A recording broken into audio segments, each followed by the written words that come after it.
গল্পের নাম হীরকচূর্ণ ভালোবাসা। কলমে রাউফুন জান্নাত।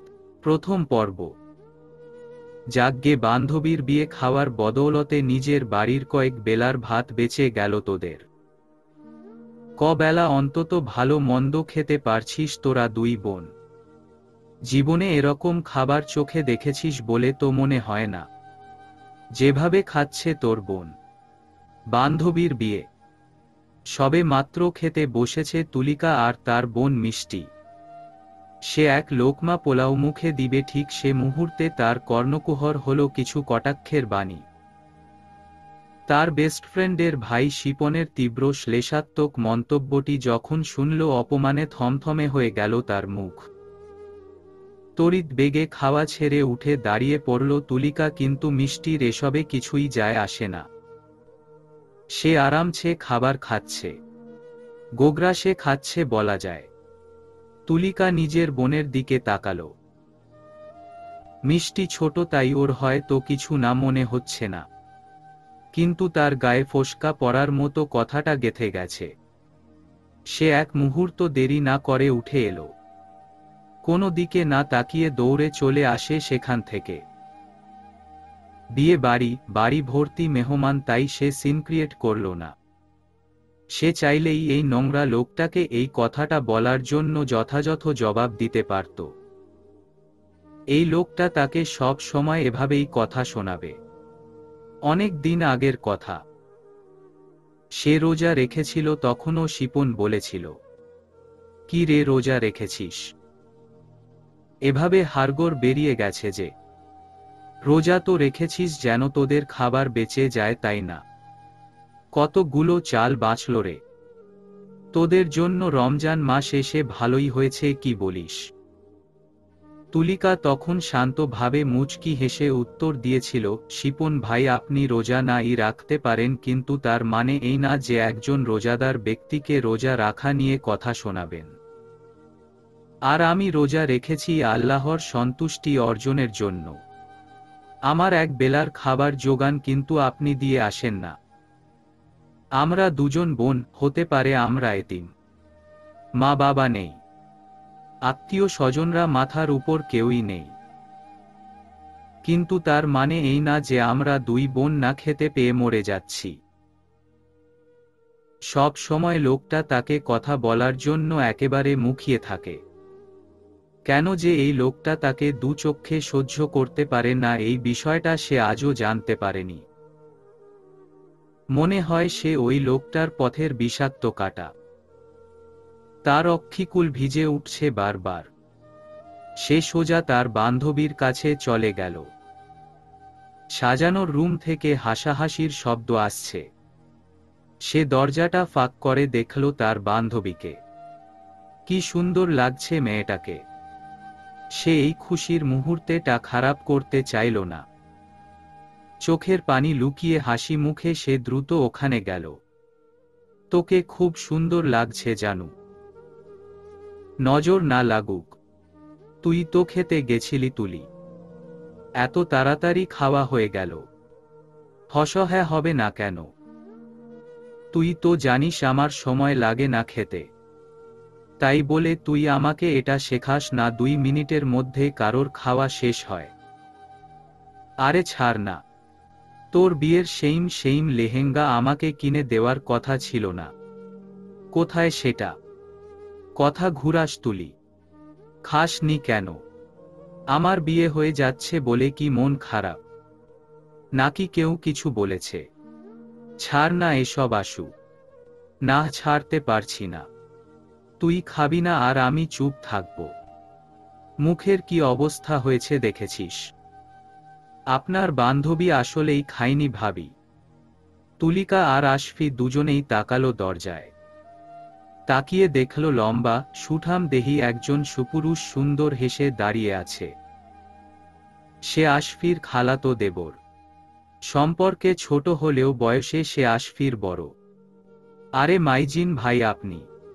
হ্যাঁ আমি দেখেছি উনি না খেয়েই টেবিল ছেড়েছেন। এমনকি এক লোকমা খাবারও সে মুখে দিতে পারেনি। কি বলছেন কি আপনি? হ্যাঁ ঠিক বলছি। তুলিকা নত মস্তকে কাচুমাচু করে দাঁড়িয়ে রইল। এই লোকটা এত সব কখন খেয়াল করেছে? সে প্রথম থেকেই লক্ষ্য করেছিল মাইজিন কেমন তার পিছনে পিছনে ঘুরঘুর করছিল। তার চাহনিতে সে বাজে কোনো ইঙ্গিত পায়নি, যা ছিল মুগ্ধতা। মানুষটা খাওয়ার সময়ও সেসব খেয়াল করেছে। সেখানেও কেউ এভাবে যায় নাকি? কি রে তুলি, খেলি না কেন? কি করে খাবে? কেউ যদি খাবার মুখে দেওয়ার আগেই শুনতে পায় বেলার খাবার বাঁচাতে খেতে বসেছে, তাহলে সে কি করে খাবার মুখে দিয়ে সেটা গলা দিয়ে নামিয়ে পেট অবধি নিয়ে যাবে? আশফি এবারে যা বুঝার বুঝে গেল। সে ভেবেছিল আজকের দিনে অন্তত পক্ষে তার ভাইটা এরকম করবে না। রোজ রোজ তার ভাইটা এরকম দুর্ব্যবহার কেন করে তুলির সঙ্গে বুঝে পায় না আশফি। তুলিকা নীরবে চোখের পানি ফেলছে। ক্ষমা করিস আমাকে তুলি, আমি ক্ষমা চাইছি ভাইয়ার পক্ষ থেকে তোর কাছে। তুই থাক, আমি খাবার নিয়ে আসছি এখানে। আরে আরে ভাবি, আপনার যেতে হবে না, আমি খাবার নিয়ে এসেছি। পেছনে ধরে রাখা খাবার বের করল মাইজিন। থ্যাংক ইউ মাইজিন ভাই। তুলিকা মাথা তুলে তাকিয়ে দেখল মাইজিনকে। খাবার হাতে দাঁড়িয়ে থাকা মানুষটাকে যেন অদ্ভুত লাগল। বুকের ভেতরটা টিপটিপ করছে তার। আশফি খাবার নিয়ে খাওয়াতে গেলে তুলিকা তার হাত ধরে বাধা দিল। সরি রে আশফি, আমাকে এই খাবার খেতে বলিস না, আমি এই খাবার খেতে পারবো না। কেন খাবি না শুনি? ভাইয়ার কথায় কিছু মনে করিস না প্লিজ। জানিস তো ভাইয়া এরকমই। জানি তো, তাই তো এই খাবারটা আমি খেতে পারবো না। আমি তোর বাড়ির পানীয় মুখে দিতে পারবো না। তাহলে যে আমার নিজেকে নিজের ছোট করা হবে। বলেছিলাম না তোর বিয়েতে সবচেয়ে বেশি আমিই খাবো, এই যে খাওয়া হলো। ডুকরে কেঁদে উঠে আশফি। তুলিকার চোখ দিয়ে পানি পড়ছে অনর্গল। আশফি শব্দ করে কান্না করছে দেখে থামল তুলিকা। এই কাঁদিস কেন? তোর মেকআপ নষ্ট হয়ে গেলে তোর আসল রূপ বেরিয়ে আসবে। আসল রূপ বেরিয়ে আসবে মানে? ভ্রুকুটি করে শুধাই মাইজিন। হ্যাঁ, আসল রূপ বেরিয়ে আসবে বেয়াই সাহেব। এই কি বলছিস তুই? তোকে যে শাক চুন্নির মতো দেখতে, সেটা তো মেকআপের আড়ালে পড়েছে। কাঁদলে চোখের পানিতে মেকআপ ধুয়ে সেটা বেরিয়ে পড়বে না। তাছাড়া কি যে বিচ্ছিরি লাগে বুচি মানুষ কাঁদলে। নাকটা থেতলে যাওয়ার মতো হয় কিনা। না চাইতেও ফিক করে হেসে দিল আশফি। আসি ভাবি, আপনারা গল্প করুন। আপনার বান্ধবী কিন্তু খুব মজার মানুষ। আমার তাকে ভীষণ ভালো লেগেছে। কোনো দিকে না তাকিয়ে মাইজিন তাদের রুম ত্যাগ করে। আশফি হাসি থামিয়ে বলল, আমি তোকে খাইয়ে দিলেও খাবি না তুলি? খাবো তো, যখন তোর নতুন সংসার হবে সেখানে গিয়ে খাবো। তোর নিজের বাড়ির খাবার আমার মুখে রুচবে না। বলেই চলে আসছিল তুলিকা। আশফি হাত টেনে ধরাই আহ শব্দ বেরিয়ে এলো তার মুখ থেকে। স্পষ্ট ব্যথিত ফেইস তার। কি হয়েছে তুলি? দেখি তোর হাত। অস্থির হয়ে জিজ্ঞেস করল আশফি। উফফ আশু, কিছু না। আজ তোর বিয়ে, আর তুই আমাকে নিয়ে পড়ে আছিস। না, আমাকে হাত দেখা, আমি দেখব। জোর করে আশফি তুলিকার হাত দেখল। তুলিকার হাত ফুলে টইটম্বুর। এমন লাল হয়ে ফুলে গেছে কেন? কি করেছিস তুই? আশ্চর্য হয়ে জিজ্ঞেস করে। বড় ভাবি একটু রসুন বেটে দিতে বলেছিল, তাই দিয়েছিলাম। লুকিয়েও লাভ নেই, তাই সে সত্যিটা বলল। ভীষণ বেশি জ্বালা করছে তার হাত। একসাথে এতগুলো রসুন বেটে তার হাত ভীষণ বাজে ভাবে ফুলে ফোসকা উঠে গেছে। দু চোখ ঝাপসা হয়ে টপটপ করে পানি পড়ল আশফির। তুই এত বোকা কেন তুলি? তুই কি বুঝিস না তোকে কষ্ট দিতে ওরা ইচ্ছে করেই এসব করেছে? আমাদের বাসায় ব্ল্যান্ডার আছে, তবুও তোকে দিয়ে এতগুলো রসুন কোন ইনসাফে বেটে নিল বড় ভাবি? আমি জানি না আশু, তাছাড়া আমি কোনো কেলেঙ্কারি চাইছিলাম না। আমার বিয়েতে তোমার খাওয়া হবে না, অথচ কেউই কাজ করাতে ভুলেনি। আমি শুধু এটাই ভেবে পাই না এরা আমার ফ্যামিলি হলো কিভাবে।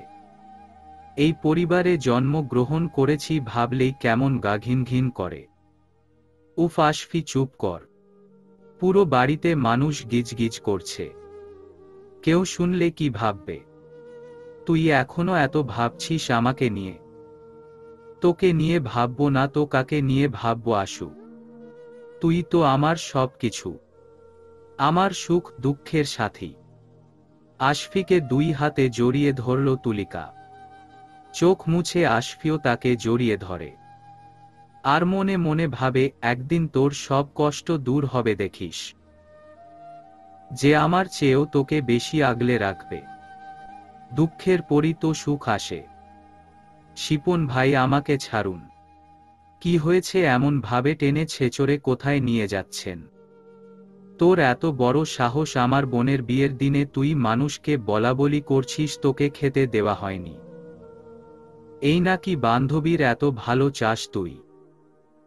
তাহলে বাইরের মানুষের কাছে এরকম ভাবে বলাবলি করছিস কোন সাহসে?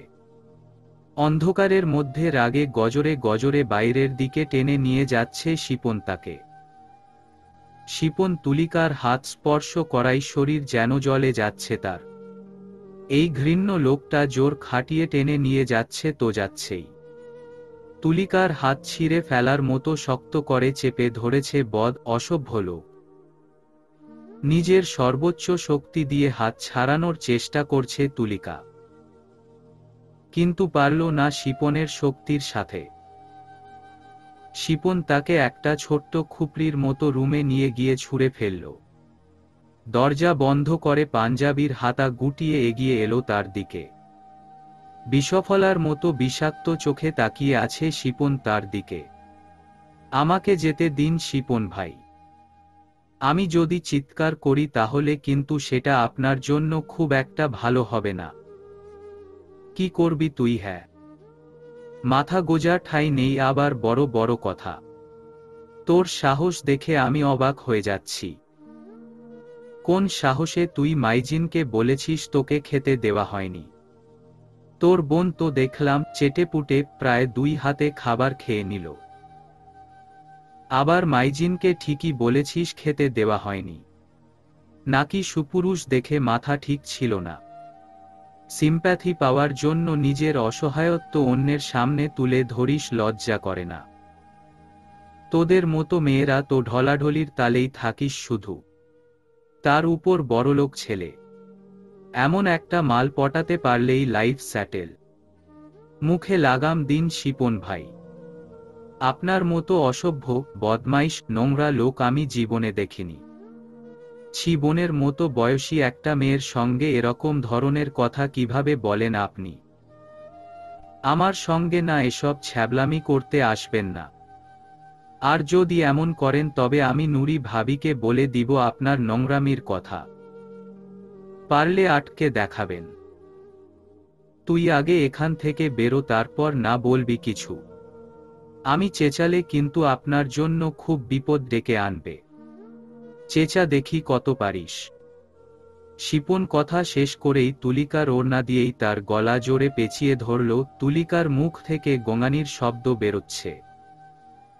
প্রথম থেকেই যদি সে চেঁচামেচি করত তবে যে আশফির বিয়েতে ব্যাঘাত ঘটত। যদি তার কারণে বিয়েটা ভেঙে যায় তখন? আমি তো জানি তুই এখন চেঁচাবি না। আশফির বিয়েটা ভেঙে যাক এটা তো তুই চাইবি না। যদি সেটাই চাইতি তাহলে তুই প্রথমেই চেঁচাতি। আর সে সুযোগটাই আমি কাজে লাগালাম। তোর সব তেজ ফেসবুকিসুর ক্ষণস্থায়ী। তোর দেমাকি কথাবার্তা না আমার কাছে খাটবে না। সব সময় নাকের ডগায় বারুদ নিয়ে ঘুরিস তাই না? আজকে তোর তেজ আমি একেবারে শেষ করে দিব। চোখের কার্নিশ বেয়ে জল গড়িয়ে পড়ছে তুলিকার, শ্বাস বন্ধ হয়ে আসছে তার। প্রাণ পাখি উড়ে যাবে যাবে ভাব। সে শিপনের জায়গা মতো তার হাঁটু দিয়ে আঘাত করল, ছাড়া পেতেই জোরে জোরে শ্বাস নিচ্ছে সে। কাস্তে কাস্তে বসে পড়ল নিচে। শিপন কুকিয়ে উঠে আবার সোজা হয়ে দাঁড়িয়ে তার কাছে এলো। শিপনের ফের তার দিকে এগিয়ে আসা দেখে ভেতরে ভেতরে ঘাবড়ে গেলেও সাহস সঞ্চার করে স্থিরচিত্তে বসে থাকে। সে জানে বাড়িতে মেহমান অনেক। এসবের মাঝে বেশি কোনো ঝামেলায় শিপন করবে না। অন্ততপক্ষে তার মান সম্মানে হাত বাড়াবে না, এটা সে জানে। তবে এখন ন্যূনতম সেলফ ডিফেন্সটা জরুরি। তাই সে নিজের হাতে থাকা লাইটার বের করে শিপনের পাঞ্জাবির এক কোণায় আগুন লাগিয়ে দিল। তার কাছে লাইটার চেয়েছিল আশফির বড় ভাই শিহাব। তাই সে লাইটারটা রান্নাঘর থেকে নিয়ে যাচ্ছিল। কিন্তু আসার সময় আচানক শিপন তাকে টেনে নিয়ে আসে এখানে। সে সময় রান্নাঘরের আশেপাশে কেউই ছিল না। তাই হয়তো কেউই খেয়াল করেনি তাদেরকে। ঘটনার আকস্মিকতায় তাজ্জব বনে গেছে শিপন। আগুন নেভাতে ব্যস্ত শিপন সেই ফাঁকে তুলিকা দরজা খুলে পালিয়ে চলে আসে। শিপন হিস হিসিয়ে তেড়ে এসে বলে, তুলিকার বাচ্চা, আরেকবার তোকে পেলে তোর জান নিকাল দিব। তোর এত্ত দেমাগ বের করে দিব আমি। ভালোই ভালোই বিয়েটা মিটে যেতে দে খালি। আশফি এখান থেকে চলে গেলে তোকে কে বাঁচাবে আমার থেকে। তুলিকা দৌড়াতে গিয়ে সপাটে ধাক্কা খেল মাইজিনের সঙ্গে। মাইজিন হা করে তাকিয়ে রইল তার যাওয়ার পানে। কি হলো ব্যাপারটা তার কিছুই বোধগম্য হল না মাইজিনের। এক পলক মাইজিনকে দেখে কোনো দিকে না তাকিয়ে আবার দৌড় লাগালো তুলিকা। এক ছুটে নিজের ছোট্ট বাড়িতে চলে এসেছে। বিছানায় উপুর হয়ে শুয়ে বালিশে মুখ চেপে রেখে ফুপিয়ে কান্না করছে তুলিকা। এরকম ব্যবহার কেন করে তার সঙ্গে শিপন? কেন? সে গরিব বলে? তার মাথার উপর নিজের বলতে কেউই নেই বলে? ভরসার হাত নেই বলে? এই নিষ্ঠুর দুনিয়ায় টেকা বুঝি এতটাই কষ্টের হয়? হ্যাঁ, কষ্টই না, শুধু দুঃসহ।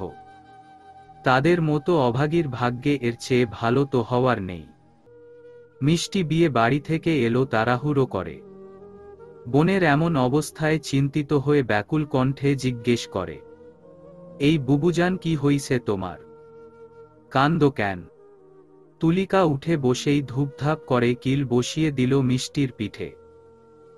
ঘাড় অবধি লম্বা চুল টেনে ধরে ফোঁসফাস করে বলল, কান্দি কেন? হ্যাঁ, এই তোকে কি আমি ভালো ভালো খাবার খাওয়াই না?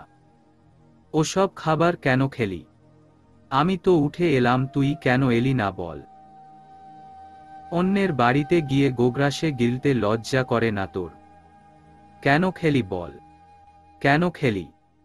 উফফ বুবুজান, ছাইরা দেওয়া আমার লাগতাছে। তুমি কান্দো কেন এইটাই তো জিজ্ঞেস করছি, তাই এমনে মারবা?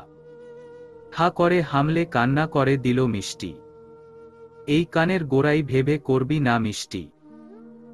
আর জীবনে যদি মানুষের বাড়ি গিয়ে ওইভাবে খেয়েছিস, দেখবি সেদিন কি করি। তুলিকা ছেড়ে দিল মিষ্টিকে। টপটপ করে জামিরের রসের ন্যায় চোখের পানি পড়ছে মিষ্টির। হিচকি কাটছে ক্ষণে ক্ষণে। থেমে থেমে ভাঙা গলায় বলল, বুবুজান, শিপন ভাই আবার কি তোমারে কষ্ট দিয়ে কথা কইছে? তুমি কাইন্দো না বুবুজান। আমি আর কোনোদিনও ভালা ভালা খাউন দেখে লোভ করমু না। হাউমাউ করে কান্না করে ছোট বোনকে ঝাপটে ধরল তুলিকা। তোর যেটা খেতে ইচ্ছে করবে আমি তোকে এনে দেব। আর কখনোই অন্যের বাড়ির খাবার খাবি না। আর খোটা দাড়ি মানুষের বাড়িতে তো নয়। আচ্ছা বুবুজান, তুমি যাবা না? আশফি বুবুর তো বিদায়ের সময় হইয়া গেছে, তাই জেঠিমা আমারে দিয়া ডাকতে পাঠাইল। মিষ্টি, তোকে কতদিন বলেছি শুদ্ধ ভাষায় কথা বলবি, কেন শুনিস না আমার কথা? উফফ বুবুজান, আমার এরাম কইরা কথা কইতে ভাল লাগে। কিমন আপন আপন লাগে। হেসে উঠে তুলিকা। হাতের বাঁধন শক্ত করে আরো কিছুটা। এক হাতে বোনের চোখের পানি মুছে দিয়ে মাথায় আলতো করে চুমু দিয়ে বলে, আমাদের জন্য এই পৃথিবীতে বেঁচে থাকাটা খুব কঠিন রে মিষ্টি। তুই তো এখনো ছোট, তাই বুঝতে পারছিস না। বড় হো, বুঝবি। তোর বুবুজান কেন এসব বলে, কেন এত গায়ে মাখে অন্যের কথা। বিয়ে পড়ানো শেষ। বিদায়ের সময় চারপাশে চোখ বুলিয়ে তুলিকাকে খুঁজল আশফি, কিন্তু পেল না। সে যখন কবুল বলছিল, অন্তত পক্ষে সে সময় তুলিকাকে আশা করেছিল আশফি।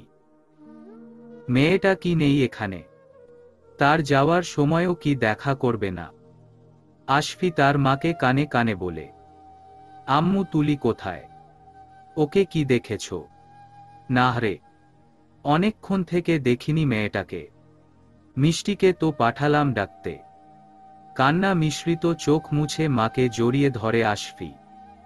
ভেতরটা কেমন চিনচিন করছে। সে চলে গেলে আশফির পাশে থাকার মতো কেউই থাকবে না। তার অনুপস্থিতিতে তার ভাই যে তুলিকার সঙ্গে বা যে ব্যবহার করবে সেটাও সে খুব ভালো করেই জানে। শ্বশুরবাড়ি থেকে কী বা করতে পারবে সে? পুরো বিয়ে বাড়িতে কানাঘুষা চলছে, নতুন বউ তার বান্ধবীকে ছাড়া শ্বশুরবাড়ি যাবে না। আশফি জেদ ধরে বসে আছে, তুলিকাকে ছাড়া সে কোথাও যাবে না। এক কথায় সে নিজের সিদ্ধান্তে অনড়। কিন্তু তুলিকা তো আসছেই না। তার দুচোখ ছাপানো জলের রাশি, শরীর মৃদুভাবে কাঁপছে। হঠাৎই তার মনে হয় সে তুলিকার কাছে যাবে।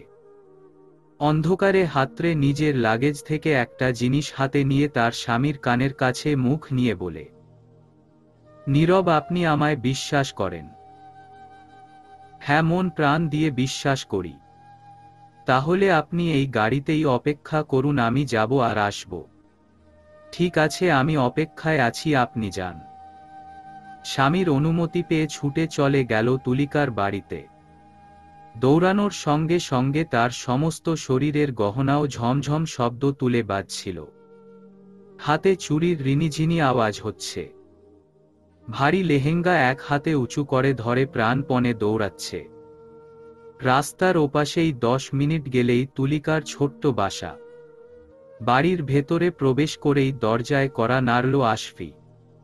তুলি, দরজা খোল। তুই যদি না যাস আমার সঙ্গে, আমি যাচ্ছি না কোথাও। তুই কিন্তু জানিস আমার জেদ কতটা। ইতিমধ্যে আমার বদনাম ছড়ে গেছে।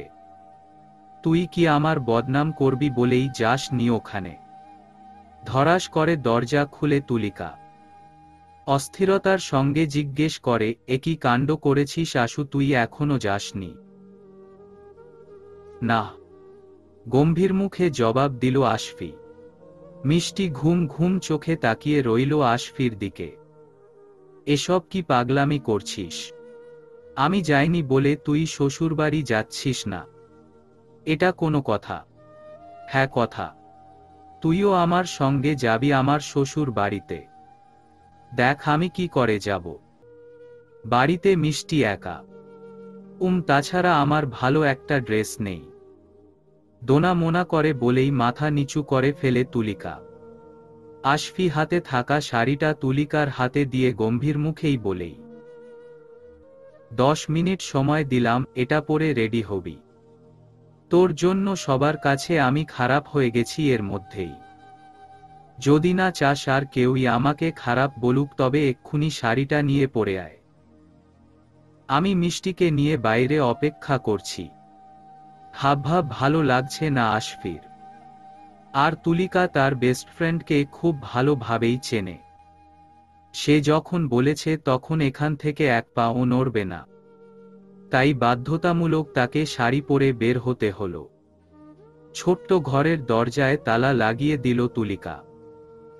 তার এখান থেকে যেতেও কেমন একটা লাগছে। যদি তার যাওয়ার পর শিপন কিছু করে, সে এসে সবকিছু ঠিকঠাক দেখবে তো? বুকের ভেতরটা কেমন খচখচ করছে। কেন মনে হচ্ছে ওখানে যাওয়ার পর এখানে সবকিছু লণ্ডভণ্ড হয়ে যাবে। এরকম অদ্ভুত ভীতি কেন জাগছে তার মনে। তারা যখন পৌঁছায় তখন 12:30 বাজে। এতক্ষণে আশফির মুখে হাসি ফুটেছে, মনে হচ্ছে হাতে চাঁদ পেয়েছে। মাইজিন তুলিকাকে দেখে মিষ্টি স্বরে বলে, লুকিং গর্জিয়াস। তুলিকা লজ্জায় মিয়ে গিয়ে গাড়িতে বসে। মাইজিন গাড়িতে উঠার আগে শিপনের কানে কানে বলে, মিস্টার শিপন, আজ শুধু পাঞ্জাবি পুড়েছে, এরপর সারা শরীর বে। সো সাবধান। হ্যাঁ।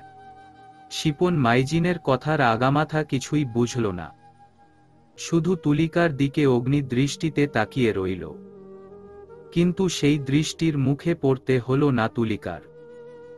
তার আগেই মাইজিন নির্দেশ দিতেই মুহূর্তের মধ্যে তাদের গাড়িটা সা সা শব্দ তুলে চলে গেল। তুলিকা, মিষ্টি, মাইজিন এক গাড়িতে বসেছে। গাড়ির পেছনের সিটে মাইজিনের মা শাপলা বেগম, তার খালাতো বোন শারমিন বসেছে। মাইজিন জোর করেই এখানে উঠে বসেছে। তুলিকাকে আশফি নিজের কাছে বসাতে চেয়েছিল, কিন্তু তুলিকাই নতুন দম্পতির মাঝখানে যেতে চায়নি। ব্যাপারটা ভালো দেখায় না। সে ঘুণাক্ষরেও আঁচ করতে পারেনি মাইজিন তার সঙ্গে বসবে। আশফি আর তার স্বামী নীরব সামনের গাড়িতে, বাকিরা অন্যান্য গাড়িতে আছে। আধ ঘন্টার মধ্যেই মিষ্টি ঘুমে ঢলে পড়ল তুলিকার কোলের উপর। দুই হাতে আগলে ধরল তুলিকা নিজের ছোট্ট বোনের মাথা। পেছনে থেকে মাইজিনের মা কিছুটা বিরূপ গলায় বললেন, এই মেয়ে আমাদের সঙ্গে যাবেই, তাহলে এত নাটক করার কি ছিল? হ্যাঁ, তোমার জন্য শুধুই কত দেরি হলো। আমাদের বাড়ির বউকে নিয়ে নানান কথা বলল নানান জনে। আশ্চর্য নাটুকে মেয়ে মানুষ তো তোমরা। সব সময় এই চিন্তা নিয়েই থাকো যেন হাতে পায়ে ধরে তোল্লায় দিয়ে নিয়ে যাক তোমাদের। কি যে করে সব সময় নিজেকে উপরে রাখার চেষ্টা, তাই না? উফফ খালামনি, এসব এদের মতো মিডিল ক্লাস মেয়েদেরকে বলে লাভ নেই। দেখো না সুযোগ বুঝে কেমন মাইজিন ভাইয়ার পাশে বসেছে। সব সময় সুন্দর বড়লোক পুরুষ মানুষকে পটানোর ধান্দা, বুঝলে? মুখ ঝামটে বলল শারমিন। তুলিকার দু চোখ ফেটে অশ্রু বেরিয়ে আসতে চাইল তাদের এমন ধারা কথা শুনে। ছি, কি বিকৃত ভাষ্য মেয়েটির। বড়লোকদের মুখের ভাষা বুঝি এরকম নোংরা হয়? অবশ্য সবাই এরকম হয় না। যেমন মাইজিন ছেলেটাকে তার শুরু থেকেই অমন দাম্ভিক মনে হয়নি। কেমন ডিসেন্ট ছেলে। সে নিজেকে সামলে নিল। কথাটার পরিপ্রেক্ষিতে কিছুই বলল না, মুখ বুজে হজম করে নিল সবকিছুই।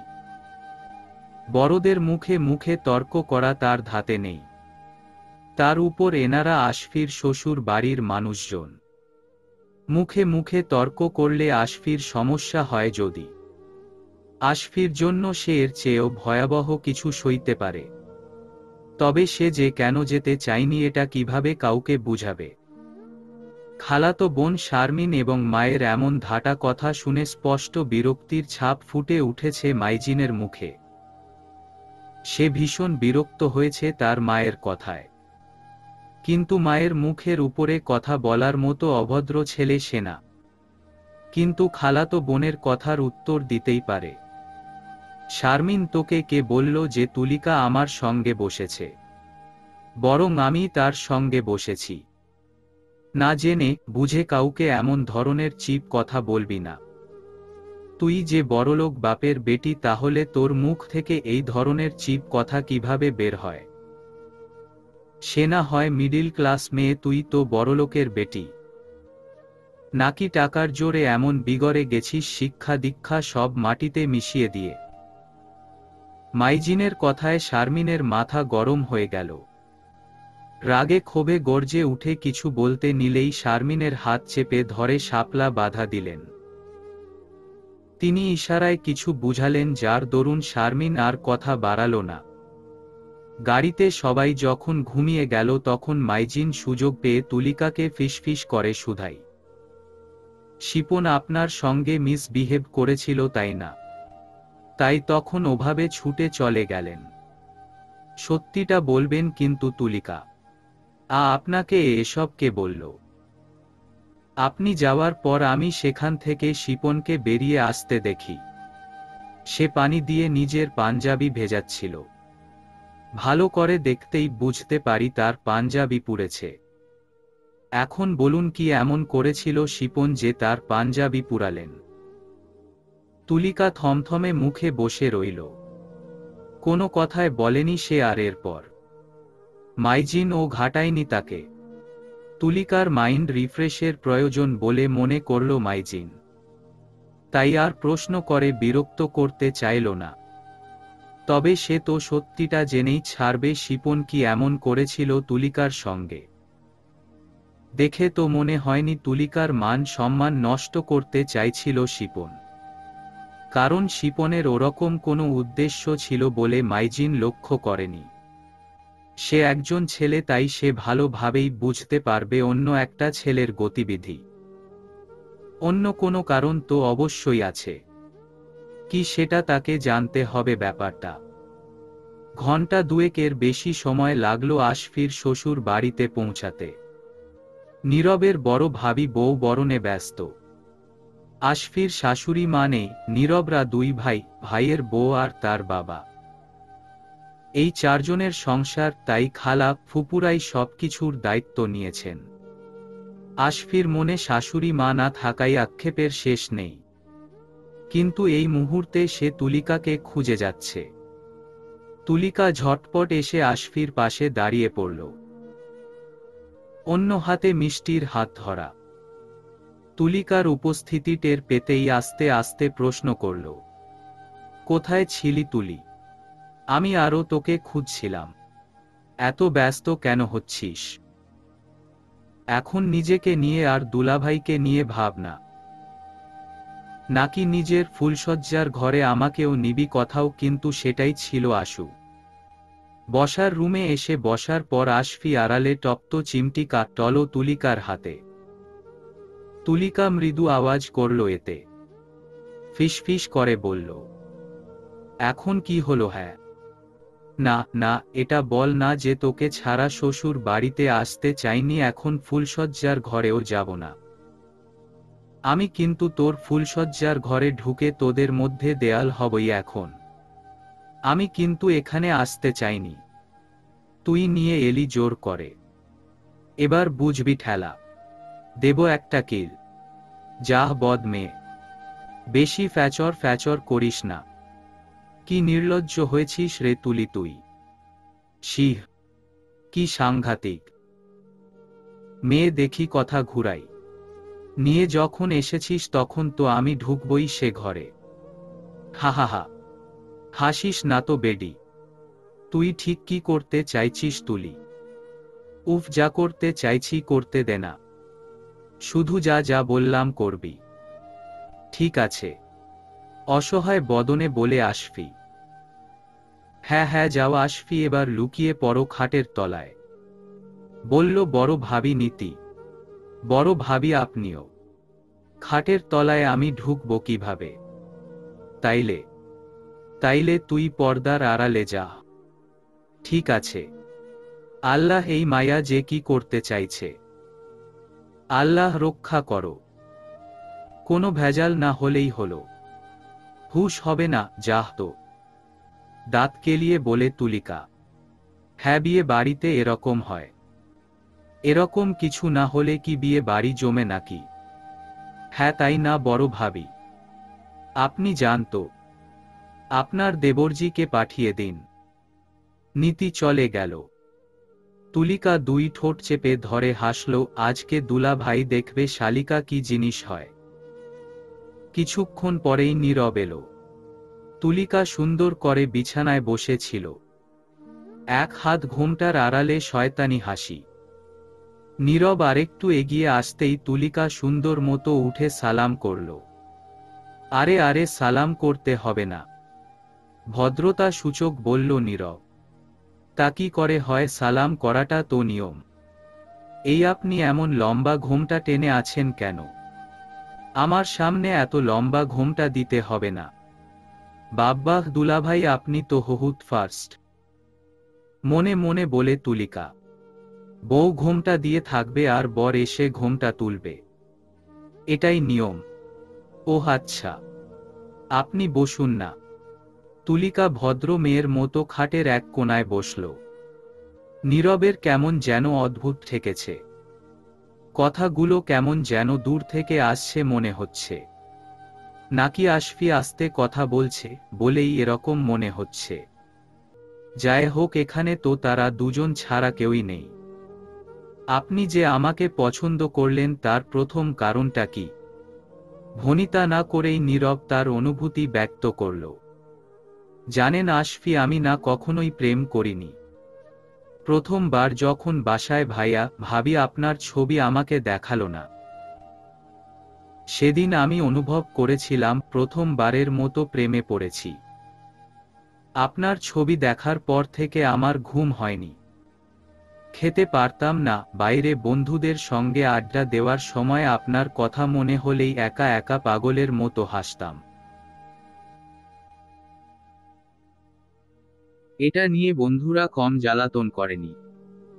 তখন বুঝেছিলাম আপনি আমার প্রথম অনুভূতি, প্রথম ভালোবাসার ফুল। আমি প্রেমে পড়েছি। নীরব, আপনি বসুন না, দাঁড়িয়ে থাকবেন না। এদিকে পেট চেপে হাসছে তুলিকা। মনে হচ্ছে পেট ফেটে যাবে। পর্দার আড়াল থেকে আশফি কথা বলছে আর ফোঁসফোঁস করছে। আচ্ছা, লাইট বন্ধ করে, ড্রিম লাইট জ্বালিয়ে দিচ্ছি। নাহ নাহ, লাইট বন্ধ করবেন না। অন্ধকারে ভয় পাই আমি। ভয় কিসের, আমি তো আছি। আগে ঘোমটা তুলতে হবে, তারপর লাইট বন্ধ।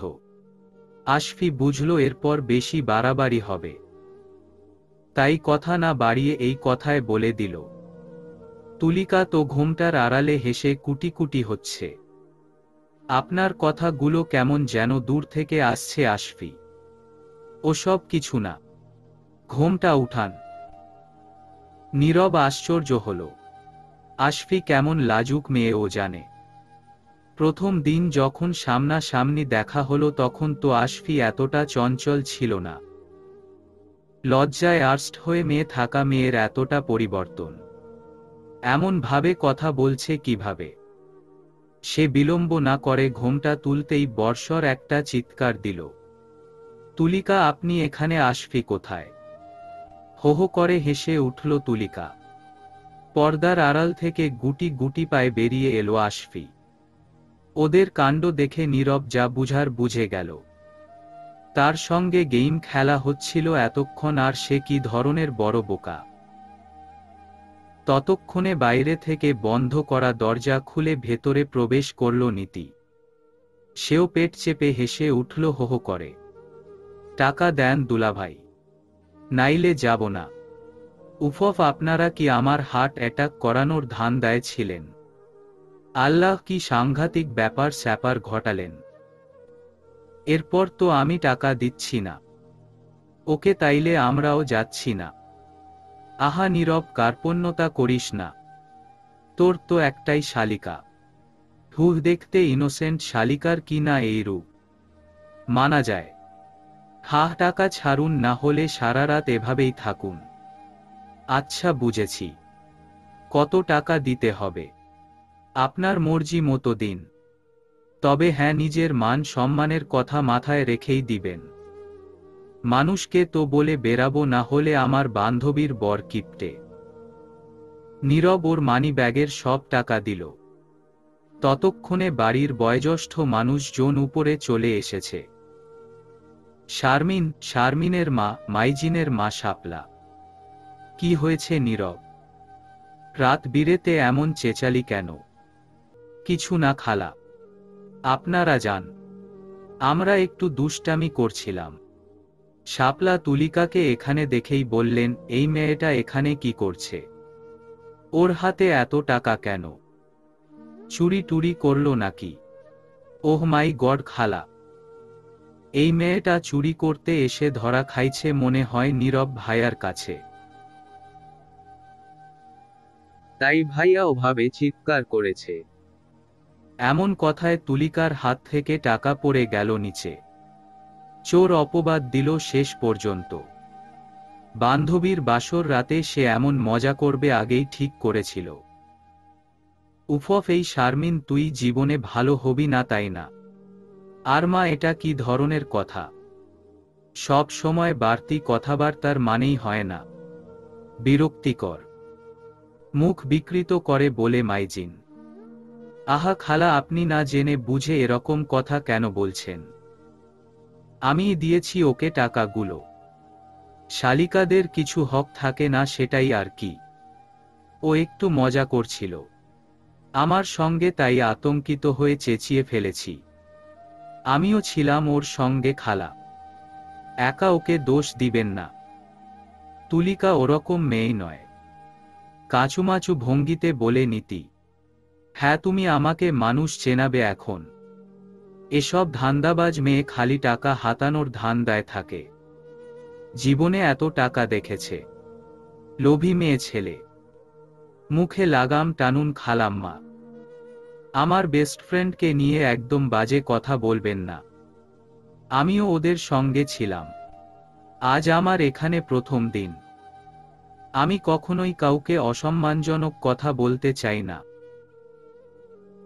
কিন্তু এখানে যদি আমার বেস্ট ফ্রেন্ডকে কেউই কিছু বলে সেটা কিন্তু আমি সহ্য করব না। বা অমন কটাক্ষ মেনে নেওয়ার মতো মেয়েও কিন্তু আমি নয়। দেখলি নীরব, এই বউ তো প্রথম দিনেই আমাকে কথা শোনাচ্ছে। কই সাইমুমের বউ তো কোনো দিন মুখে মুখে তর্ক করে না। আর তোর বউ কি না প্রথম দিন এসেই আমাকে কথা শোনাচ্ছে। ঠিকই তো আছে খালা, আমার বউ তো আর অন্যায় কিছু বলেনি। আর আপনি এমনি এমনি একজনকে না জেনে চোর অপবাদ দিবেন, এটা কোন ধরনের কথা? দিন দিন আপনার সভ্যতা দেখি মাটিতে গড়াগড়ি খাচ্ছে খালা। হায় হায় করে উঠলেন শাপলা।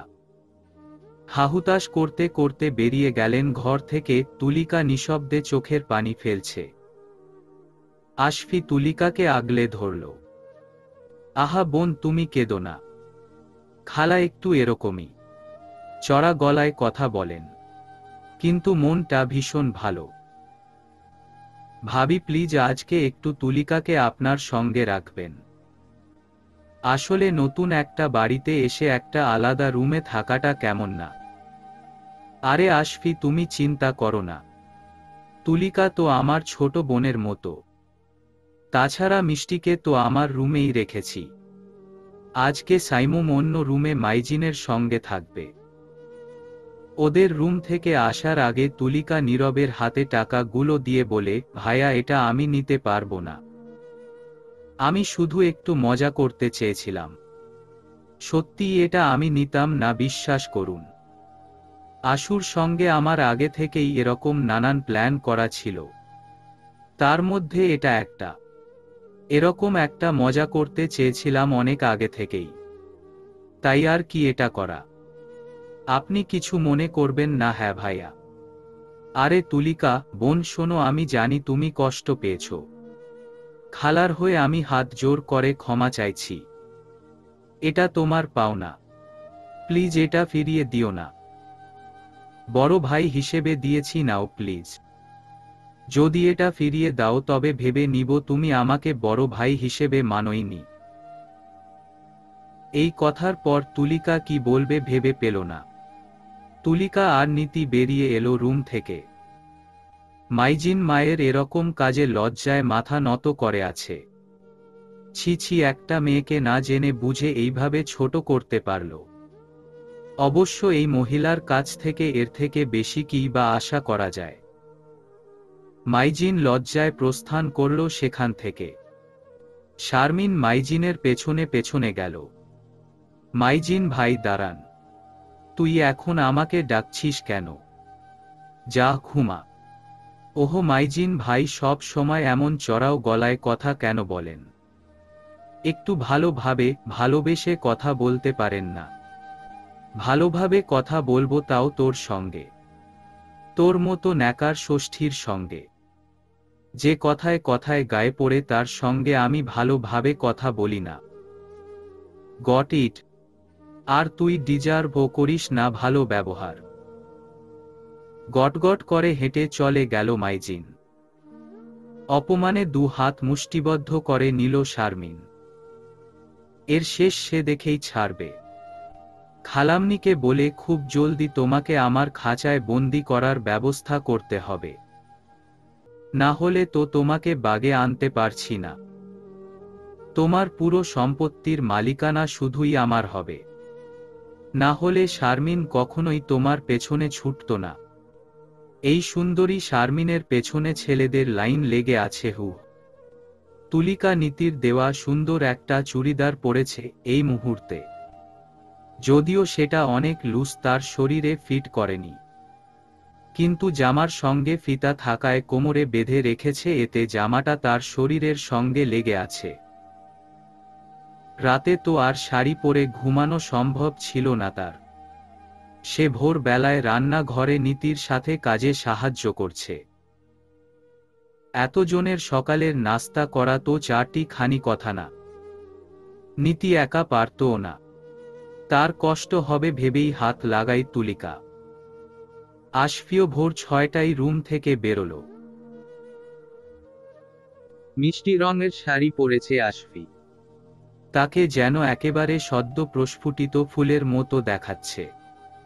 তুলিকা আশফিকে দেখে এগিয়ে এলো, তার ভেজা চুল কানে গুজে দিয়ে মুচকি হেসে বলল, কোনো এক উপন্যাসে পড়েছিলাম স্বামীর স্পর্শে নাকি মেয়েদের সৌন্দর্য বেড়ে যায়। আজ দেখেও নিলাম। তুলি, তুই কিন্তু বড্ড পেকেছিস। সব সময় বেশি বেশি বলিস। লজ্জায় আর্স্ট হয়ে গেল আশফি। ইস, লজ্জা দিও না তো আমার ছোট যাকে। তুলিকা, বিয়ে তো তোমারও হবে তখন, কিন্তু আশফি ছাড়বে না তোমাকে। সময় হলে সব ফিরিয়ে দেবে। আমি বিয়েই করব না। মেকি হেসে বলল তুলিকা। সে কি?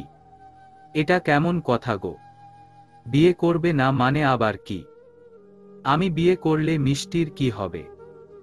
আমার তো আর বাবা মা নেই ভাবি। আমার ছোট্ট মিষ্টির কি হবে? আমার যিনি স্বামী হবেন সে যদি মিষ্টির দায়িত্ব না নিতে চাই। নীতির মন খারাপ হয়ে গেল এটা শুনে। সে কিছু বলবে তখনই মাইজিন এলো। তুলিকাও দেখল মাইজিনের দিকে। তার এলোমেলো চুলে তাকে আরো সুদর্শন লাগছে। তুলিকা এক ঝলক দেখতেই তার হৃৎস্পন্দনে ধূপ পুকানির তাল পেল। তার হৃদয়ে যেন কেউ দামামা বাজাচ্ছে। সে তার শুষ্ক ঠোঁট জোড়া ভিজিয়ে চোখ সরিয়ে নিল মাইজিনের থেকে। কি অদ্ভুত, এই মানুষটাকে দেখলেই তার এমন লাগে কেন? আর সে কেমন খাপোছাড়া গোছের হয়ে যায়। মাইজিন, তোমার ভাই কই? চা দিব না কফি দিব তোমাকে? আর চা কফি? বড় ভাবি, সত্যি করে একটা কথা বলুন তো। কি কথা? তোমাকে এমন লাগছে কেন? আমার সব শেষ হয়ে গেছে ভাবি। আগে বলুন তো, আপনাদের বিয়ের পর কখনোই সাইমুম ভাই আর আপনি আলাদা ঘুমিয়েছেন? না, কিন্তু আমাদের বাড়ি গিয়ে একদিন থেকেছিলাম আলাদা। লজ্জা পেয়ে বলল নীতি। ভাবি, আপনি লজ্জা পাচ্ছেন আর আমার সর্বনাশ হয়ে গেছে। আরে কি হয়েছে বলবেন তো মাইজিন ভাই? শুধাই আশফি। ছোট ভাবি জানেন, এখন আমার হাত পা ছড়িয়ে কান্না করতে মন চাইছে। ভনিতা না করে বলো কি হইছে? বড় ভাবি গো, আপনার স্বামী যে আমার ইজ্জত লুটল। আমার বিয়ের আগেই আমার বউয়ের হক মেরে দিল। বেকুবের মতো তুলিকা আর আশফি চোখ বড় বড় করে। বড় ভাবি এরপর মাইজিনের দিকে তাকালো। নীতি মাথায় হাত দিয়ে বলল, কি বলছো এসব? ইজ্জত লুটল মানে? লজ্জার কথা কি আর বলবো। সকাল সকাল ঘুমটাই হারাম করে দিছে। আহা ভাই, এবার বলে ফেলো। এখানে লজ্জার কথা আসছে কেন? আপনার আদরের স্বামী আমারে আপনাকে ভেবে জোড়াই ধরছে, চুম্মা চারটি দিছে। আশফি আর তুলিকা বড় ভাবিকে লজ্জা দিতে ঠোঁট চেপে হেসে আলতো গুথা দিল কনুই দিয়ে। তখনই সাইমুম কোথা থেকে যেন ছুটে এলো। মাইজিন তাকে দেখেই ছুটল। দাঁড়া মাইজিন, তোকে কত করে বললাম কাউকে কিছু বলিস না, যা চাস তাই দিব, শুনলি না? দিলি তো আমার সম্মানের ফালুদা বানিয়ে। আর তুমি তুমি কি করেছো ভাইয়া? ছি ছি। দৌড়াতে দৌড়াতে বলল মাইজিন। মাইজিনকে ধরতে চেষ্টা করছে সাইমুম। তিন অবলা নারী তাদের এই অবস্থা দেখে পেট ফাটা হাসি হাসছে। এত সব শব্দের উৎস পেয়ে নীরব আসল। হাই তুলতে তুলতে বলল, কি হয়েছে এখানে? আরে মাইজিন, বড় ভাইয়া, তোমরা এভাবে ছুটাছুটি করছো কেন? সকাল সকাল হলোটা কি? নীরব ভাইয়া, আর বলো না, যা হওয়ার তা তো আমার সঙ্গেই হইছে। এই মাইজিন, তুই এমন মেয়েদের মতো ফ্যাচ ফ্যাচ করে কাঁদিস কেন? আমার সঙ্গে যা হইছে তা যদি তোমার সঙ্গে হতো তুমিও কান্না করতে ভাইয়া। বড় ভাবি, ছোট ভাবি, আমাকে বাঁচান। সাইমুম ভাইয়া আমাকে মেরাই দিবে। সাইমুমের তাড়া খেয়ে মাইজিন রান্না ঘরে গিয়ে প্রথমে বড় ভাবির আড়ালে গিয়ে দাঁড়িয়ে পড়ল। সাইমুম সেখানে যেতেই মাইজিন বড় ভাবিকে ছেড়ে দিয়ে তুলিকার দুই কাঁধ ধরে তার আড়ালে লুকিয়ে পড়ে আকস্মিক স্পর্শে কেঁপে উঠে তুলিকা। কিন্তু যিনি স্পর্শ করেছেন তার সেদিকে খেয়াল নেই। কিন্তু সে তো এমন স্পর্শে পরিচিত নয়। তার পেট থেকে শুরু করে সারা শরীরের কম্পন তুলেছে এই হঠাৎ স্পর্শ। আরে সাইমুম, থামো। তোমার কি আক্কেল জ্ঞান নাই? এখানে ছোট ভাইয়ের বউ আছে, চোখে দেখো না? 4 বছর বিয়ে হয়েছে, বউ আর ভাইয়ের মধ্যে পার্থক্য বুঝতে পারো না? হাসি থামাতে থামাতে বলে নীতি। সব পারাপারি হুড়োহুড়ি থেমে গেল। মাইজিন রান্না ঘর থেকে বেরিয়ে সোফায় বসল। নীরব এতক্ষণ সবটা বুঝতে পেরে বলল, এটা কিন্তু ঠিক না ভাইয়া। তুমি ভাবিকে চিনতে ভুল করো কিভাবে? আমি তো এমন ভুল জীবনেও করব না। হ্যাঁ, করেন নাই তো?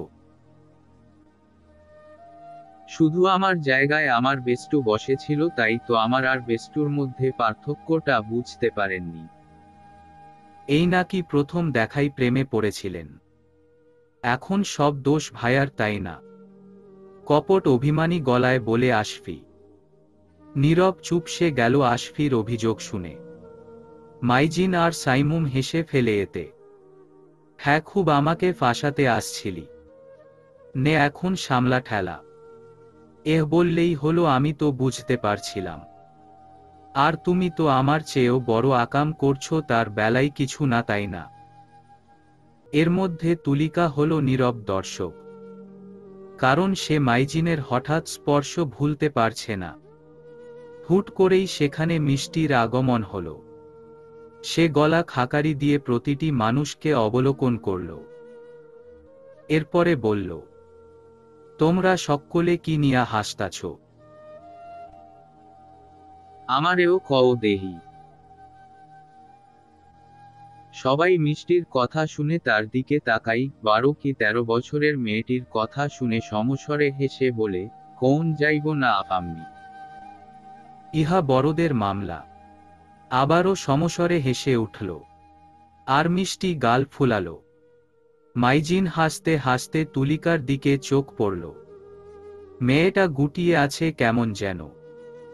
মুখটা মলিন কেন? সে কি হাসেনি? মাইজিনের তখন কার কথা মনে পড়ল? সে কি হুট করেই তুলিকাকে স্পর্শ করে ফেলেছিল? এত সবকিছুর মধ্যে সে ভুলেই গেছিল বিষয়টা। তার স্পর্শটা কি মেয়েটার খারাপ লেগেছিল? না হলে মুখ অমন মলিন কেন হবে? শিট! নিজের উপরেই নিজে ক্ষিপ্ত হয়ে গেল সে।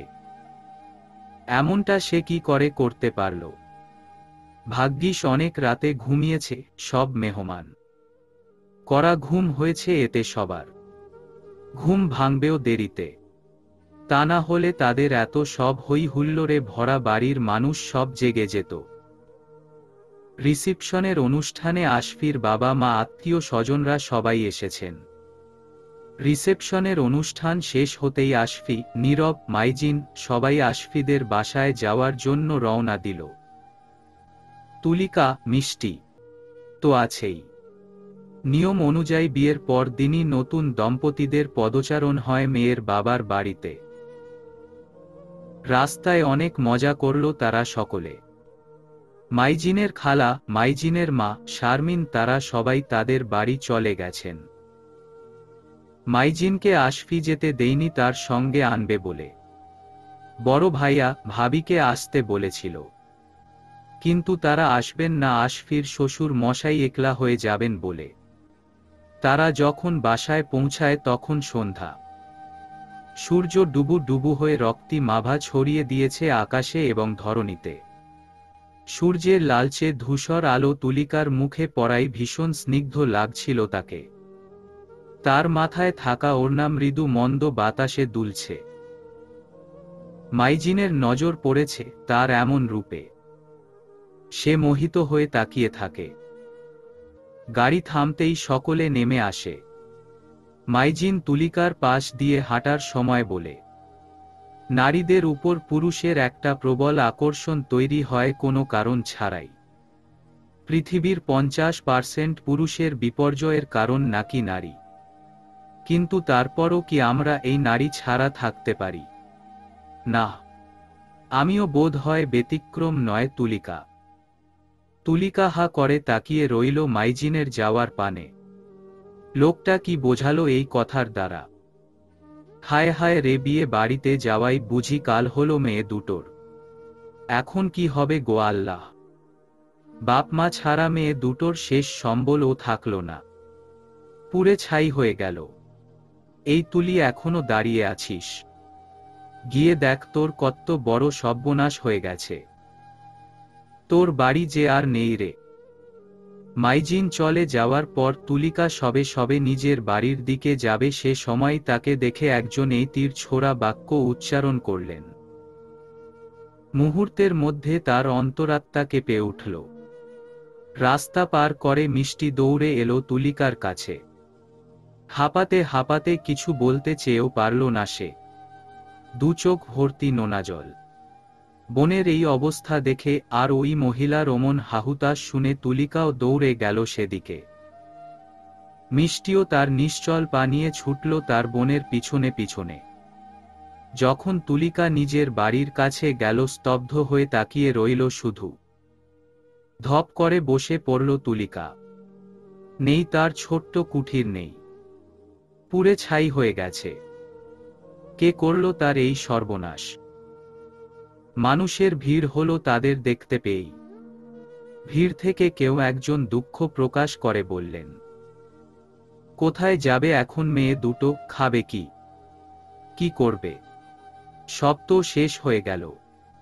আহারে, বুড়ো দাদুর শেষ স্মৃতিটুকুও সে ধরে রাখতে পারল না ভেবেই কান্নায় ভেঙে পড়ল তুলিকা। দগদগে আগুন মুহূর্তে ছড়িয়ে পড়ে ছাই করে দিয়েছে তার ছোট্ট বাড়িটা। গ্রামের লোকজন আগুন নেভাতে ব্যস্ত থাকলেও বের করতে পারেননি প্রয়োজনীয় জিনিসগুলো। মেয়েটির থাকার ঘরটি পুড়ে গেছে। মাথা গোজার ঠাঁই আর রইল না। সর্বস্ব হারিয়ে খোলা আকাশের নিচে বসে আছে তুলিকা আর মিষ্টি। দুই বোন দুজনকে জড়িয়ে ধরে আছে। চোখের পানি বাঁধ মানছে না। সব হারিয়ে আজ তারা নিঃস্ব। এক লহমায় সকল কিছু শেষ হয়ে গেল। তার জীবনটা এমন কেন হলো? কেন? একের পর এক আকস্মিক ঘটনা ঘটার ফলে তুলিকার মাথা শূন্য লাগছে। আশফি খবর পেয়ে ছুটে এলো তুলিকার কাছে। আশফিকে দেখতেই হামলে কান্না করে দিল তুলিকা। আহ, কি হৃদয় বিদারক আর্তনাদ দুটি মেয়ের! তুলিকা ছুটে যেতে চাইল নিজের শেষ সম্বলপুরে যাওয়া নশমের ছাই মারিয়ে। আশফি তাকে শক্ত করে ধরে আটকে রাখল। তুলিকা ছুটার চেষ্টা করছে আর কেঁদে কেঁদে কপাল চাপড়ে বলছে, আল্লাহ, তুমি এটা কি করলে? আমাদের নিঃস্ব করে দিলে এভাবে। কপালের মতোই এবারে বাড়িটাও পুড়ল। সব শেষ হয়ে গেছে। এই আশু, তুই তো জানিস আমার মা বাবার একটা ছবি বাঁধানো ছিল। বুড়ো দাদুর ছবি, আমার মিষ্টির বই, আমার মিষ্টির ছোট বেলার জামা কাপড় সব শেষ হয়ে গেল। আমার যত্ন করে আগলে রাখা সকল কিছু এভাবে শেষ হয়ে গেল রে। কি করব আমি এখন? তোর শ্বশুর বাড়ি যাওয়াটাই বোধহয় আমার জীবনের সবচেয়ে বড় কাল হয়ে গেল রে আশু। আমার সব প্রিয় জিনিসগুলো এনে দে না রে। আমি যাব ওখানে। আমাকে আমি খুঁজে দেখব ওখানে গিয়ে। শান্ত হো বোন আমার, শান্ত হো। আমি আছি তো। আমি আছি তোর পাশে। আল্লাহ তাআলা কেন এমন করলে? কেন করলে? আশফির পরিবার সহ নীরব, মাইজিন, উপস্থিত সবার চক্ষু চড়কগাছ। এসব কি করে হলো? আশফির শ্বশুর বাড়িতে আশফির বাবা মা যাওয়ার আগেও তো বাড়ি একদম ভালো ছিল। তবে হঠাৎই এরকম নির্মম ঘটনা ঘটালো কে? সবাই এসেছে এখানে তার সঙ্গে ঘটে যাওয়া দুঃখ দেখতে, তার নির্মমতা দেখতে।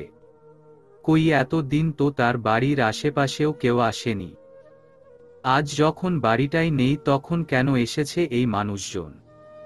তুলিকা চিৎকার করে গলা ফাটিয়ে বলে, আজ কেন এসেছেন আপনারা আমার ধ্বংস হওয়া দেখতে? শান্তি পেয়েছেন আপনারা? আমি যখন নিঃস্ব হয়ে এখানে এসেছিলাম তখন আপনারা কোথায় ছিলেন? আজ যখন ধ্বংস সব শেষ হয়ে গেছে, ঘর বাড়ি হারিয়ে পথে বসেছি, তখন সে সব দেখে মজা নিতে এসেছেন। যান এখান থেকে যান। আপনাদের প্রয়োজন নেই, আমার প্রয়োজন নেই। একে একে সবাই মুখ বেঁকিয়ে এটা সেটা বলে চলে গেল। কেউ কেউ তুলিকার মাথা খারাপ হয়ে গেছে এসবও বলল। এই অবস্থাতেও মানুষের মুখের কথা সরেনি। তাদের আর কি, তাদের তো আর ঘর পুড়েনি। শিপনকে যখন নিজের চোখের সামনে দেখল তুলিকা, তখন হিংস্র বাঘিনীর মতো ছুটে গিয়ে তার গলা চেপে ধরে। তুলিকার আচানক কাজে ভরকে যায় শিপন। এই তুই করেছিস এটা, তাই না? কেন করলি এটা? কি ক্ষতি করেছি আমি তোর? সেই প্রথম থেকেই তুই আমার সঙ্গে এরকম করে যাচ্ছিস। কেন করলি এটা? আমার এই ছোট্ট বাড়িটা এভাবে পুরালি তুই। তোকে আমি ছাড়ব না। জানে মেরে দেব তোকে। তোর মতো জানোয়ারের বেঁচে থাকার অধিকার নাই। তোকে আমি আজকে শেষ করে দেব। কারা এমন কাজ করেছে সেটা কেউই সুনির্দিষ্ট করে বলতে পারছে না। তাহলে তুই কিভাবে আমার দোষ দিচ্ছিস? শিপন এক ঝটকা দিয়ে সরিয়ে দিল তুলিকাকে। দোষ দিচ্ছি? তোকে দোষ দিচ্ছি না। আমি শিওর তুই করেছিস, কারণ আমি তো তোর দুচোখের বিষ। আশফি তুলিকাকে দু হাতে জড়িয়ে ধরে বলল, দেখ তুলি, আমি মানছি ভাইয়া তোকে সহ্য করতে পারে না, তাই বলে এরকম জঘন্যতম কাজ করবে? এটা কি মানা যায়? তুই বিশ্বাস করছিস না আমাকে? তবে শোন, তোর ভাইয়া আমায় দেখতে পারে না কারণ আমি গরিব। আমি গরিব শুধু এটাই না, তার বউ আছে, 1 বছরের ছোট্ট একটা মেয়ে আছে। তাদের রেখে অন্যান্য মেয়েদের সঙ্গে দেখা করা, তাদের ডেট করা, একদিন আমি সব জানতে পারি। কখন কিভাবে জানতে পেরেছি সেসব না হয় না বলি। এসব তোকে আমি নুরি ভাবির কথা ভেবে বলতে পারিনি। আমি তার সব নোংরা কাজের ব্যাপারে জানতে পারি। সে আমাকে সব সময় শাসাতো। তোর বিয়ের দিনও আমাকে ছাড় দেয়নি এই লোক। তারপর তুলিকা কাঁদতে কাঁদতে সবটা বলে শিপনের বিয়ের দিনে করা বাজে কাজের কথা। বজ্রপাত হলেও বোধহয় এতটা চমকায় না যতটা আশফির পরিবার এসব ঘটনা শুনে চমকেছে। তাদের ছেলে এতটাই নিকৃষ্ট। তোমরা আমার কথা বিশ্বাস করবে না, তাই তো? এবারে দেখো আমি কি করে প্রমাণ করি। তুলিকা আশেপাশে শক্তপোক্ত একটা লাঠি খুঁজে এনে বলা নেই কওয়া নেই ধূপধাপ করে পেট টাপতে লাগলো শিপনকে। বল, কে করেছে এসব? বল, না হলে আজ তোকে জ্যান্ত ছাড়ব না আমি। তার আকস্মিক কাণ্ডে হকচকিয়ে যায় সবাই।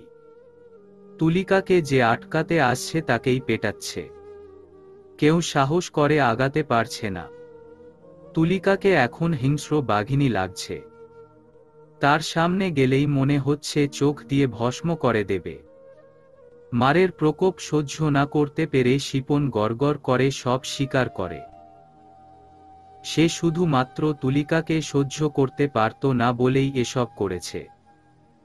তারপর কালকের ঘটনায় সে ক্ষুব্ধ হয়ে রাগের বশবর্তী হয়ে আগুন লাগিয়ে দিয়েছে এই ঘরে। কারণ তুলিকা তার পাঞ্জাবিতে আগুন লাগিয়ে দিয়েছিল কাল। গ্রামের দিকে সাধারণত সবাই দুপুরে খেয়ে ভাত ঘুম দিয়ে থাকে। সবাই যখন ঘুমিয়েছিল তখন শিপন তার লোক দিয়ে এই কাজ করিয়েছে। এই কথা শুনে মনের আশ না মেটা পর্যন্ত তুলিকা থামল না। শিপনের গায়ে আঘাতের পর আঘাত করল। মাইজিন এক কদম এগিয়ে আসল। ইতিমধ্যে তুলিকার চোখ লাল বর্ণ ধারণ করেছে যেন গাছে ফোটা সদ্য কৃষ্ণচূড়ার ন্যায়। এই মুহূর্তে দাঁড়িয়ে ঠিক এই চোখটার প্রশংসা করা যাচ্ছে না, কারণ এই চোখটাই হিংস্রতা সৃষ্টি হয়েছে মাথার উপর ছাদটুকু হারিয়ে। এমনটাও বুঝি হয়। মারতে মারতে ক্লান্ত তুলিকার শক্তি ফুরিয়ে গেছে। সে ধপ করে আবার বসে বসে পড়ে মিষ্টিকে জড়িয়ে ধরে। হাউমাউ করে কাঁদছে তুলিকা আর মিষ্টি। আশফি ঠিক কোন বাক্য প্রদান করে তুলিকাকে সান্ত্বনা দেবে বুঝতে পারল না। শিপনের বাবা হাশেম রাগে দপদপ করে পা ফেলে ছেলের কাছে গিয়ে জুতো খুলে সপাটে বাড়ি দিলেন কতগুলো। কুলাঙ্গার জন্ম দিছি আমি, তোর মতো পোলার দরকার নাই আমার। আমার চোখের সামনে থেকে দূর হয়ে যা তুই। আমার মেয়ের শ্বশুর বাড়ি গ্রামের কারোর কাছে আমার মুখ রাখলি না তুই। কুত্তার বাচ্চা, আমার সামনে থেকে জানা হলে আজ বাঁচবি না আমার হাত থেকে। আমার বাড়িতে তোর ঠাঁই নাই, আর জীবনে তোর এই মুখ আমারে দেখাবি না। আশফির মা নীরব, মাইজিন হতবাক। কিছুই বলার নেই এখানে তাদের। আশফি ভাইয়ের এহেন কাণ্ডে ভেঙে পড়েছে খুবই। তার চেয়ে বড় কথা হলো তার বেস্ট ফ্রেন্ডের এই গতি সে মানতে পারছে না। কষ্টে বুকটা ফেটে যাচ্ছে তার। বুকের ভেতর হওয়া হাহাকার ঠেলে বেরিয়ে আসতে চাইছে। ছি ছি ছি, তার ভাই এরকম নোংরা লোক। সামান্য প্রতিশোধ নিতে চেয়ে দুজন মেয়েকে এভাবে রাস্তায় নামিয়ে দিল। কিভাবে পারল এটা? আশফি তুলিকাকে দু হাতে আগলে ধরে মাটি থেকে উঠালো। আজ থেকে তুই আমাদের বাড়িতে থাকবি। যেহেতু এই নোংরা কাজ আমার ভাই করেছে সেহেতু তোর দায়িত্ব নিতে বাধ্য আমার পরিবার। ছিটকে সরে গেল তুলিকা। ছাড় আমাকে, ওই পাপিষ্ঠদের বাড়িতে আমি যাব। তোর পরিবারের সবাই পাপী। সুযোগটা পেলে আমাকে কম কথা শুনতে হয়নি তোর পরিবারের মুখে। তোর মা আর তোর জন্য আমি ওই বাড়িতে যেতাম, কিন্তু আজকের পর থেকে আমার দ্বারা সম্ভব নয় তোদের বাড়িতে যাওয়া। আমাকে দয়া দেখাতে আসিস না আশফি। আশফি ছলছল চোখে তাকিয়ে রইল তুলিকার পানে। সে তুলিকাকে দয়া দেখাচ্ছে। অবশ্য এখন মেয়েটার যা অবস্থা, এরকম রিয়েক্ট করাটা অস্বাভাবিক কিছু না, কিন্তু বন্ধু হিসেবে তো তার দায়িত্ব আছে। সে শেষ নিঃশ্বাস অবধি সে দায়িত্ব পালন করে যাবে, সেটা তুলিকা না চাইলেও। যদি আপনাকে সসম্মানে কেউ নিজের করতে চাই, আপনার এবং আপনার বোনের দায়িত্ব নিতে চাই, তবে কি আপনি তাকে গ্রহণ করবেন? কোনো দয়া নয়, আমি আপনাকে স্ত্রী রূপে গ্রহণ করতে চাই যদি আপনি চান। মাইজিন শান্ত কণ্ঠে দৃঢ়তার সঙ্গে বলল। হঠাৎ মাইজিনের এমন কথায় পরিবেশ হয়ে উঠে নিস্তব্ধ, থমথমে। সবার অবিশ্বাস্য চাহনি মাইজিনের উপর। তুলিকার এলোমেলো চুল কান্নারত অবস্থায় মুখে আষ্টে পৃষ্ঠে লেগে আছে। সে আলু থালু পায়ে এগিয়ে এলো মাইজিনের নিকট। ম্লান হেসে বলল, আপনিও আমার অসহায় অবস্থার সুযোগ নিতে চাইছেন মাইজিন? না, একদম। আপনার এটাই মনে হচ্ছে আমার কথা শুনে? আমার এই অবস্থায় আপনি আমার উপর সিম্প্যাথাইজার হয়ে এসব কথা বলছেন এটাই মনে হচ্ছে? আর যদি বলি অন্য কিছু, আজ না হয় কাল এটা হতেই হতো। তবে আমি আপনাকে বিয়ে করতামই তাহলে? হ্যাঁ, হতে পারে এখন পরিস্থিতিটা অন্য। আপনার মেনে নিতে কষ্ট হচ্ছে, তবে আইসোয়ার আমি আপনাকেই বিয়ে করতাম। তখন হয়তো পরিস্থিতি এমন থাকতো না, হয়তো রমরমা হতো পরিবেশটা। কিন্তু আপনাকে কথা দিচ্ছি আমি একদিন ঠিক সেই দিন আসবে। চুপ চুপ চুপ করুন। এখন সবাই আমাকে শুধু দয়া করতে আসছেন, আমার কারোর দয়া চাই না। তুলিকা লিসেন, আমি শুধু আপনার সঙ্গে একবার আলাদা করে কথা বলতে চাই। প্লিজ না করবেন না। সবাই এই কথা শুনে তাদের একা ছাড়ল। যার যার মতো চলে গেল। আশফি মিষ্টিকে ধরে নিজের কাছে রাখল। সবাই যেতেই স্বস্তি পেল মাইজিন। দেখুন তুলিকা, আমার পাশে থাকাটা যদি আপনার কাছে দয়া মনে হয় তবে আপনি আপনার মতো ভেবে নিতে পারেন। আর একটা কথা, যাকে পছন্দ করি তার দুরবস্থার সময় যদি তার পাশেই না দাঁড়াতে পারি তবে সেটা কিসের ভালো লাগা? জানি না সেটা কি, আমার আপনার প্রতি হওয়া অনুভূতিটা কি, আপনার প্রতি টানটা কেন হয় তাও জানি না। তবে এই মুহূর্তে আমি শুধু একটা কথায় জানি, আপনার পাশে আমাকে দাঁড়াতেই হবে। আমি বিশ্বাস করি না এসব। কদিন পর সব ভুলে যাবেন। আপনারা বড়লোক মানুষ, এসব ভুলতে সময় লাগে না। এই কথাগুলো যে দুদিন পর ভুলে যাবেন না তার কিন্তু কোনো গ্যারান্টি নেই। আমি জানি এই মুহূর্তে আপনার পক্ষে কাউকে বিশ্বাস করা অসম্ভব। তবে আমি আপনাকে একটা কথা জোর দিয়ে বলতে পারি এবং আপনাকে এই ব্যাপারে আশ্বস্ত করতে পারি। বিয়ের পর আপনার অনুমতি ব্যতীত আমি আপনাকে কখনোই স্পর্শ করব না। I promise. শুধু আপনাকে রাজি হতে হবে। আমি আপনাকে এই অবস্থায় একা ছাড়তে পারবো না, বিশ্বাস করুন আমাকে। আপনার হাত ধরার কথা বলেছি যখন তখন সেই হাত আমৃত্যু ধরে রাখব। অশ্রুসিক্ত নয়নে তাকালো তুলিকা মাইজিনের দিকে। তার গভীর চোখ দেখে তো মনে হচ্ছে না মানুষটা মিথ্যা আশ্বাস দিচ্ছে তাকে। সে কি বিশ্বাস করবে মানুষটাকে? মাইজিন দুঠোঁট ভিজিয়ে চোখ বন্ধ করে বলে, আমি যদি এমনি এমনি আপনার দায়িত্ব নিতে চাইতাম তাহলে আপনার কিন্তু আরও মনে হতো আপনাকে আমি দয়া দেখাচ্ছি। তাছাড়াও এখানকার সবাই আপনাকে খারাপ চোখে দেখত, নানান জন নানান কথা বলত। আপনার অসম্মান হোক এমন কাজ আমি কখনোই করব না। আমাদের একটা পবিত্র সম্পর্ক হলে কারোর কিছু বলার থাকবে না।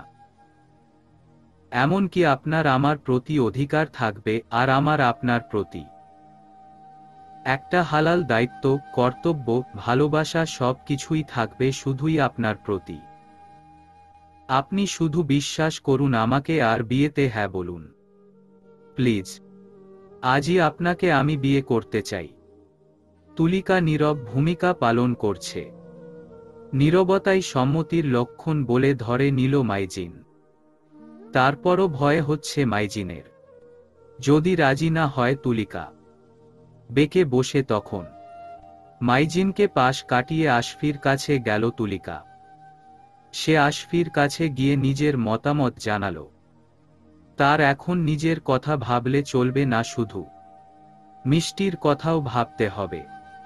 মিষ্টির দায়িত্ব নিতে চেয়েছে মাইজিন। মাইজিনকে তো কোনোভাবেই বাজে মনে হয়নি, তার কথাও মিথ্যা মনে হয়নি। সে না হয় ছোট বোনের জন্য একটুখানি আত্মস্থ হল, নিজের আত্মসম্মান একটু খোয়ালো, তাতে ক্ষতি কি? একেবারে গ্রাম নয়, আবার শহরও নয় আশফির বাড়ি। এখানে যেমন একাধারে ৩-৪ তলা বিশিষ্ট পাকা দালান আছে, তেমনি টিনের চালা দিয়ে ফ্লোর করা, মাটিরও চাপ দিয়ে পেইর করা ঘরও রয়েছে। আশফির বাড়ি মেইন রাস্তায়। রাস্তা ওভার করে 10 মিনিট গেলেই তুলিকার বাড়িটা ছিল। 1 কি 2 কাঠা জমিতে তুলিকাদের ছোট্ট টিনের চালায় উঠানো এক রুম বিশিষ্ট ঘরটা আজ আর নেই। যদিও সেটা তাদের নিজেদের ছিল না, এক বৃদ্ধ মানুষের ছিল, যাকে তুলিকা বুড়ো দাদু বলে ডাকত। দাদুর নাতি নাতনি ছেলে মেয়ে কেউই ছিল না, তাই তিনি নিজের ঘরে এই দুটো মেয়েকে থাকতে দিয়েছিলেন ভালোবেসে। তুলিকা তখন সবে সবে উচ্চ মাধ্যমিক পরীক্ষা দিয়ে পাশ করেছে। রেজাল্টের পর অনার্সে ভর্তি হয়েছে। সে সময় তার জীবনে নেমে আসে দুর্যোগ। মিষ্টির বয়স তখন 8-9, ক্লাস 4-এ পড়ছে। তার বাবা ছিলেন প্রাইমারি স্কুলের শিক্ষক। হুট করেই একদিন তার বাবার হার্ট অ্যাটাক করে, হার্ট ব্লক করে মারা যান। বাবার পেনশনের টাকা মায়ের নামে আসতে থাকে বাবার মৃত্যুর পর। তার বাবার জমিজমা বলতে তেমন কিছুই ছিল না। এদিকে লাখ দেড়েক ঋণ মাথার উপর ছিল। ভিটেমাটি বিক্রি করে মা আসলেন মামাদের বাড়ি এই গ্রামে। মোটামুটি ভালোই চলছিল তাদের 3 জনের সংসার।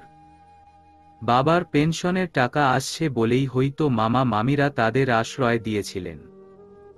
অনার্স ফাইনাল এক্সাম পরীক্ষা দিয়ে বাড়ি আসে তুলিকা। সময়টা গ্রীষ্মের শেষ দিকে। বাবার শোকে মা শয্যাশায়ী। ততদিনে মায়ের শিয়রে বসে তুলিকা। মেয়ে তার পাশে বসেছে। মা বুঝতে পেরেই বলেন, আমার আর সময় নেই রে মা, আমার মিষ্টিকে দেখে রাখিস। আমি বেঁচে থাকতে তোদের কোনো ব্যবস্থা করে দিতে পারলাম না রে। আমার শরীর তো আর ভালো যাচ্ছে না। আমায় যে তোর বাবা ডাকছে রে। শেষ তার মায়ের নিঃশ্বাস সেদিন রাতেই ফুরিয়েছিল। মা যেন বুঝতে পেরেছিলেন তার আর সময় নেই। মামা মামিরা বুঝেছিলেন মা বাবা ছাড়া তো পেনশনের টাকা আসবে না, তাই তাদের আসল রূপও বেরিয়ে এলো। আর তাদের বাড়ি থেকে দূর দূর করে বের করে দিল। তারা এতই অভাগী যে মহাবিশ্বে তার আর আপন কেউই রইল না। এদিকে তারা 2 বোন বাবা মা হারিয়ে নিঃস্ব এতিম কোণঠাসা হয়ে গেল একদম। আশফি ছিল তার স্কুল ফ্রেন্ড। যেহেতু পাশাপাশি গ্রামেই তাদের বাড়ি ছিল, তাই same school, college, same varsity থেকে পড়াশোনা শেষ করে। আশফির কথা মতোই তারা এখানে আসে। বুড়ো দাদুর বাড়িটাই ঠাঁই হলো তাদের। দাদুর সেবা যত্নের অভাব রাখেনি তুলিকা। কিন্তু বুড়ো দাদুও তাদের একলা করে চলে গেলেন। বছর খানেক আগে বুড়ো দাদু গত হয়েছেন। সেদিন খুব পরিমাণে ভেঙে পড়েছিল সে। তাদের ভালোবাসার মতো যে সত্যি আর কেউই রইল না। গ্রামে আসার পরই 2টো প্রাইভেট পড়াতে শুরু করছিল তুলিকা। 2 বাড়ি থেকে 500-500 করে 1000 টাকা পেত। তাও তারা মাস গেলে ঠিক মতো টাকা দিতে চাইতেন না। গড়িমসি করতেন টাকা দিতে। একটা কোচিং পড়াতো তুলিকা, সেখান থেকে আসতো 2000 টাকা। 3000 টাকায় তো তাদের চলতই কোনো রকমে। কিন্তু এখন বাসস্থানও রইল না। নিঃসঙ্গতার আরও এক ধাপ বাড়ল। খুব ধুমধামে না হোক, রাতের মধ্যেই মাইজিন আর তুলিকার বিয়েটা হয়ে গেল। আশফি ভীষণ খুশি এবং কৃতজ্ঞ স্বীকার করে মাইজিনের কাছে। সে ভেতর থেকে দগ্ধ হচ্ছিল তার বেস্ট ফ্রেন্ডের এই অবস্থা দেখে। মাইজিন আশফিদের থেকে বিদায় নিয়ে রাতেই একটা বড় বাড়িতে গিয়ে বাসা ভাড়া নিল। কারণ তুলিকা কোনোভাবেই আশফিদের বাড়ি থাকবে না এটা সে জানে। এই বাসাটা তার বন্ধুর বাসা, তাই সহজেই ভাড়া পেয়ে গেছে। আর আসার সময় সবাইকে বলে এসেছে যাতে তাদের বিয়ের ব্যাপারে এখনই তার বাড়িতে না জানানো হয়। সময় সাপেক্ষে রয়েশয়ে মাইজিন নিজেই বাড়িতে জানাবে। এখন জানালে বাড়িতে কে কি রকম রিয়্যাক্ট করতে পারে সেটা তো তার জানা নেই। যদি কেউই বাজে বিহেভিয়ার করে এতে তুলিকার খারাপ লাগবে, কষ্ট পাবে তাদের ব্যবহারে। তাই সে কাউকে জানালো না তাদের বিয়ের ব্যাপারে। তুলিকাকে এখন এখানেই রাখবে কিছুদিন, তারপর জানাবে সবটা। আপাতত রুমে কোনো আসবাবপত্রই নেই। রাতটা কিভাবে কাটাবে সেটাই ভাবছে মাইজিন। এখন রাত 11টা বাজে। পেটে কিছুই পড়েনি কারোরই। মাইজিন তুলিকাকে অনেকক্ষণ থেকেই পরখ করে চলেছে। মেয়েটা কেমন নিস্তব্ধ হয়ে আছে, মুখ শুকিয়ে কেমন পাংশুটে হয়ে গেছে। মাইজিন তুলিকার একটু কাছে আসতেই চট করে সরে দাঁড়ালো। এতটা অশান্ত কেন হচ্ছেন আপনি? এত বিচলিত হবেন না প্লিজ। আমি একটু বাইরে যাচ্ছি, আপনি মিষ্টির খেয়াল রাখবেন। তাড়াতাড়ি ফিরব। তুলিকা আলতো করে মাথা নাড়িয়ে সম্মতি জানাই। মাইজিন যেতেই স্বস্তির নিঃশ্বাস ফেলে সে। এই মুহূর্তে সে খুব করে চাইছিল একা থাকতে। অস্বস্তি হচ্ছিল মাইজিনের উপস্থিতিতে। তাদের বিয়েটা যেভাবে হয়েছে তাতে কি এত সহজেই সবটা ঠিক হবে? সবকিছু কেমন এলোমেলো লাগছে। মাইজিন তো তখন বলেছে তার অনুমতি ব্যতীত স্পর্শ করবে না। তবুও এখন সে তার বিবাহিত স্ত্রী, সম্পূর্ণ অধিকার আছে মাইজিনের তার উপর। যদি বিয়ের আগের দেওয়া কথা ভুলে যায়। পুরুষ মানুষ তো বলা যায় না। এর মধ্যে তুলিকা আর মিষ্টি মিলে পুরো রুমগুলো সুন্দর করে মুছে ফেলেছে। 3টা রুম, 2টো বেডরুম, মাঝখানে ড্রয়িং রুম আর রান্না ঘর রয়েছে। 2টো রুমেই আলাদা আলাদা ওয়াশরুম আছে। রান্নাঘর সহ 3টা রুম পরিষ্কার করে ক্লান্ত হয়ে গেছে। একটু জিরিয়ে হাত মুখ ধুয়ে নিল তারা দুই বোন। অন্যদিন হলে হয়তো মিষ্টি জেগে থাকত না, কিন্তু আজকের নির্মম ঘটনা মন সাপটে গেঁথে রয়েছে তার মনে। আজকের ঘটনা কিছুতেই ভুলে উঠতে পারছে না দুজনের কেউই। দু চোখের ঘুম কেড়েছে এই অগ্নিকাণ্ড। রাত 1টা বেজে গেছে, এখনো মাইজিন আসছে না ভেবে চিন্তা হচ্ছে তুলিকার। সে কি আর ফিরবে না? এখনো কেন আসছে না? বলল তো তাড়াতাড়ি ফিরবে। তাহলে এত দেরি কেন হচ্ছে? দুই বোন ভয়ে গুটিয়ে একে অপরকে জড়িয়ে ধরে আছে। ভয় করছে এই মুহূর্তে খুব। তার তো একটা ফোনও নেই যে কল করবে। যদি তাদের এখানে একা ফেলে মাইজিন চলে যায় কি হবে তাদের?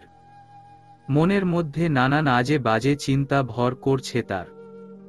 দু চোখ বেয়ে জল গড়িয়ে পড়ছে তার এসব ভেবেই। হাত পা ঠান্ডা হয়ে আসছে কেমন যেন। মাইজিন যখন ফিরল তখন রাত 1:30 বেজে গেছে। এত রাতে কোনো দোকানই তেমন খোলা ছিল না। আপাতত সে রাতের খাবার কিনে এনেছে। 2টো জাজিম মানে তোশক, 4টে বালিশ, বিছানার চাদর আর কিছু হাঁড়ি পাতিল। মাইজিনের কাছে আলাদা চাবি ছিল, সেটা দিয়েই ভেতরে এসেছে। তন্মধ্যে মাইজিনকে দেখতে পেয়ে তুলিকার জানে পানি এলো। সে তার মস্তিষ্কের সকল আজে বাজে চিন্তা ফোঁস করে উড়িয়ে দিল বাতাসের সঙ্গে। কি না কি ভাবছিল সে এতক্ষণ।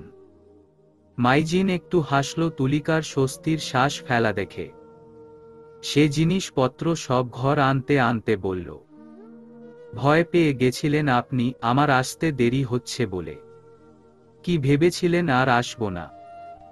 না, আসলে এত রাত হয়ে গেছে, আপনি আসছিলেন না তাই চিন্তা হচ্ছিল একটু। আসলে বাইরে যাওয়ার পর আমার মনে হলো ঘুমাবো কোথায় আমরা। তারপর এসব টুকটাক জিনিস কিনে ফেললাম। রাতে যা কিছু দরকার হবে সেগুলোই আর কি। তুলিকা, ঘুমাবো কোথায় আমরা? এই কথাতে আটকে আছে। মাইজিন আমরা বলতে কি তাদের দুজনকে বোঝালো নাকি? সে চুপ থাকল। মাইজিন কিছু বলল না, শুধু মুচকি হাসল। সবকিছু আনা শেষ হলে ফ্রেশ হয়ে নিল। তুলিকা মিষ্টিকে নিয়ে আসুন খেয়ে নেবেন। মাইজিন তুলিকা মিষ্টি খেয়ে নিল। আসার সময় গ্লাস, জগ, এক সেট মেলামাইন প্লেটও কিনে এনেছিল। খেতে খেতে নিমজ্জিত হয়ে তুলিকা মাইজিনকে প্রশ্ন করে, এ তো কিছু কিনলেন, নিশ্চয়ই অনেকগুলো টাকা লাগলো। এত হেজিটেট কেন করছেন? আপনার বরের ধন সম্পদের অভাব নেই, এটা একদমই সামান্য খরচ। তাছাড়া সংসারটা আপনার। আমার এবং এই সংসারের ব্যাপারে সবকিছু জানার অধিকার আপনার আছে। আজকে প্রয়োজনীয় সব জিনিস তো কিনতে পারিনি, কালকে সবকিছু পেয়ে যাবেন। আপনি একটা কাজ করবেন তো, আমাকে লিস্ট করে দেবেন। না মানে আমি এসব ব্যাপারে ভীষণ অপটু, কিন্তু আমার মনে হচ্ছে আপনি আমার থেকেও ভালো জানেন এসব ব্যাপারে। কত কিছু কিনে এনেছেন, এসব তো আমার মাথাতেই আসেনি। আপনার মাইন্ড এখন ডিস্টার্বড হয়ে আছে, তাই এসব মাথায় আসেনি।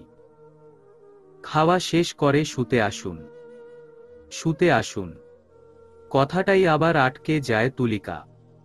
অদ্ভুত ঠেকেছে তার সবকিছু। খাওয়া দাওয়া শেষ করে তুলিকা বিছানা করল। দুটো রুমে দুটো জাজিম চাদর বিছিয়ে বালিশ পেতে ঠিকঠাক করল। সরি তুলিকা, আজকের রাতটা একটু কষ্ট করে থাকতে হবে।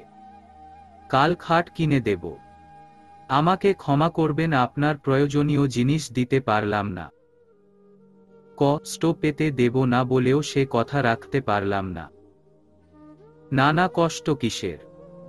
আপনি এভাবে বলবেন না। এর চেয়েও অনেক বেশি কষ্ট করেছি আমি আমার জীবনে।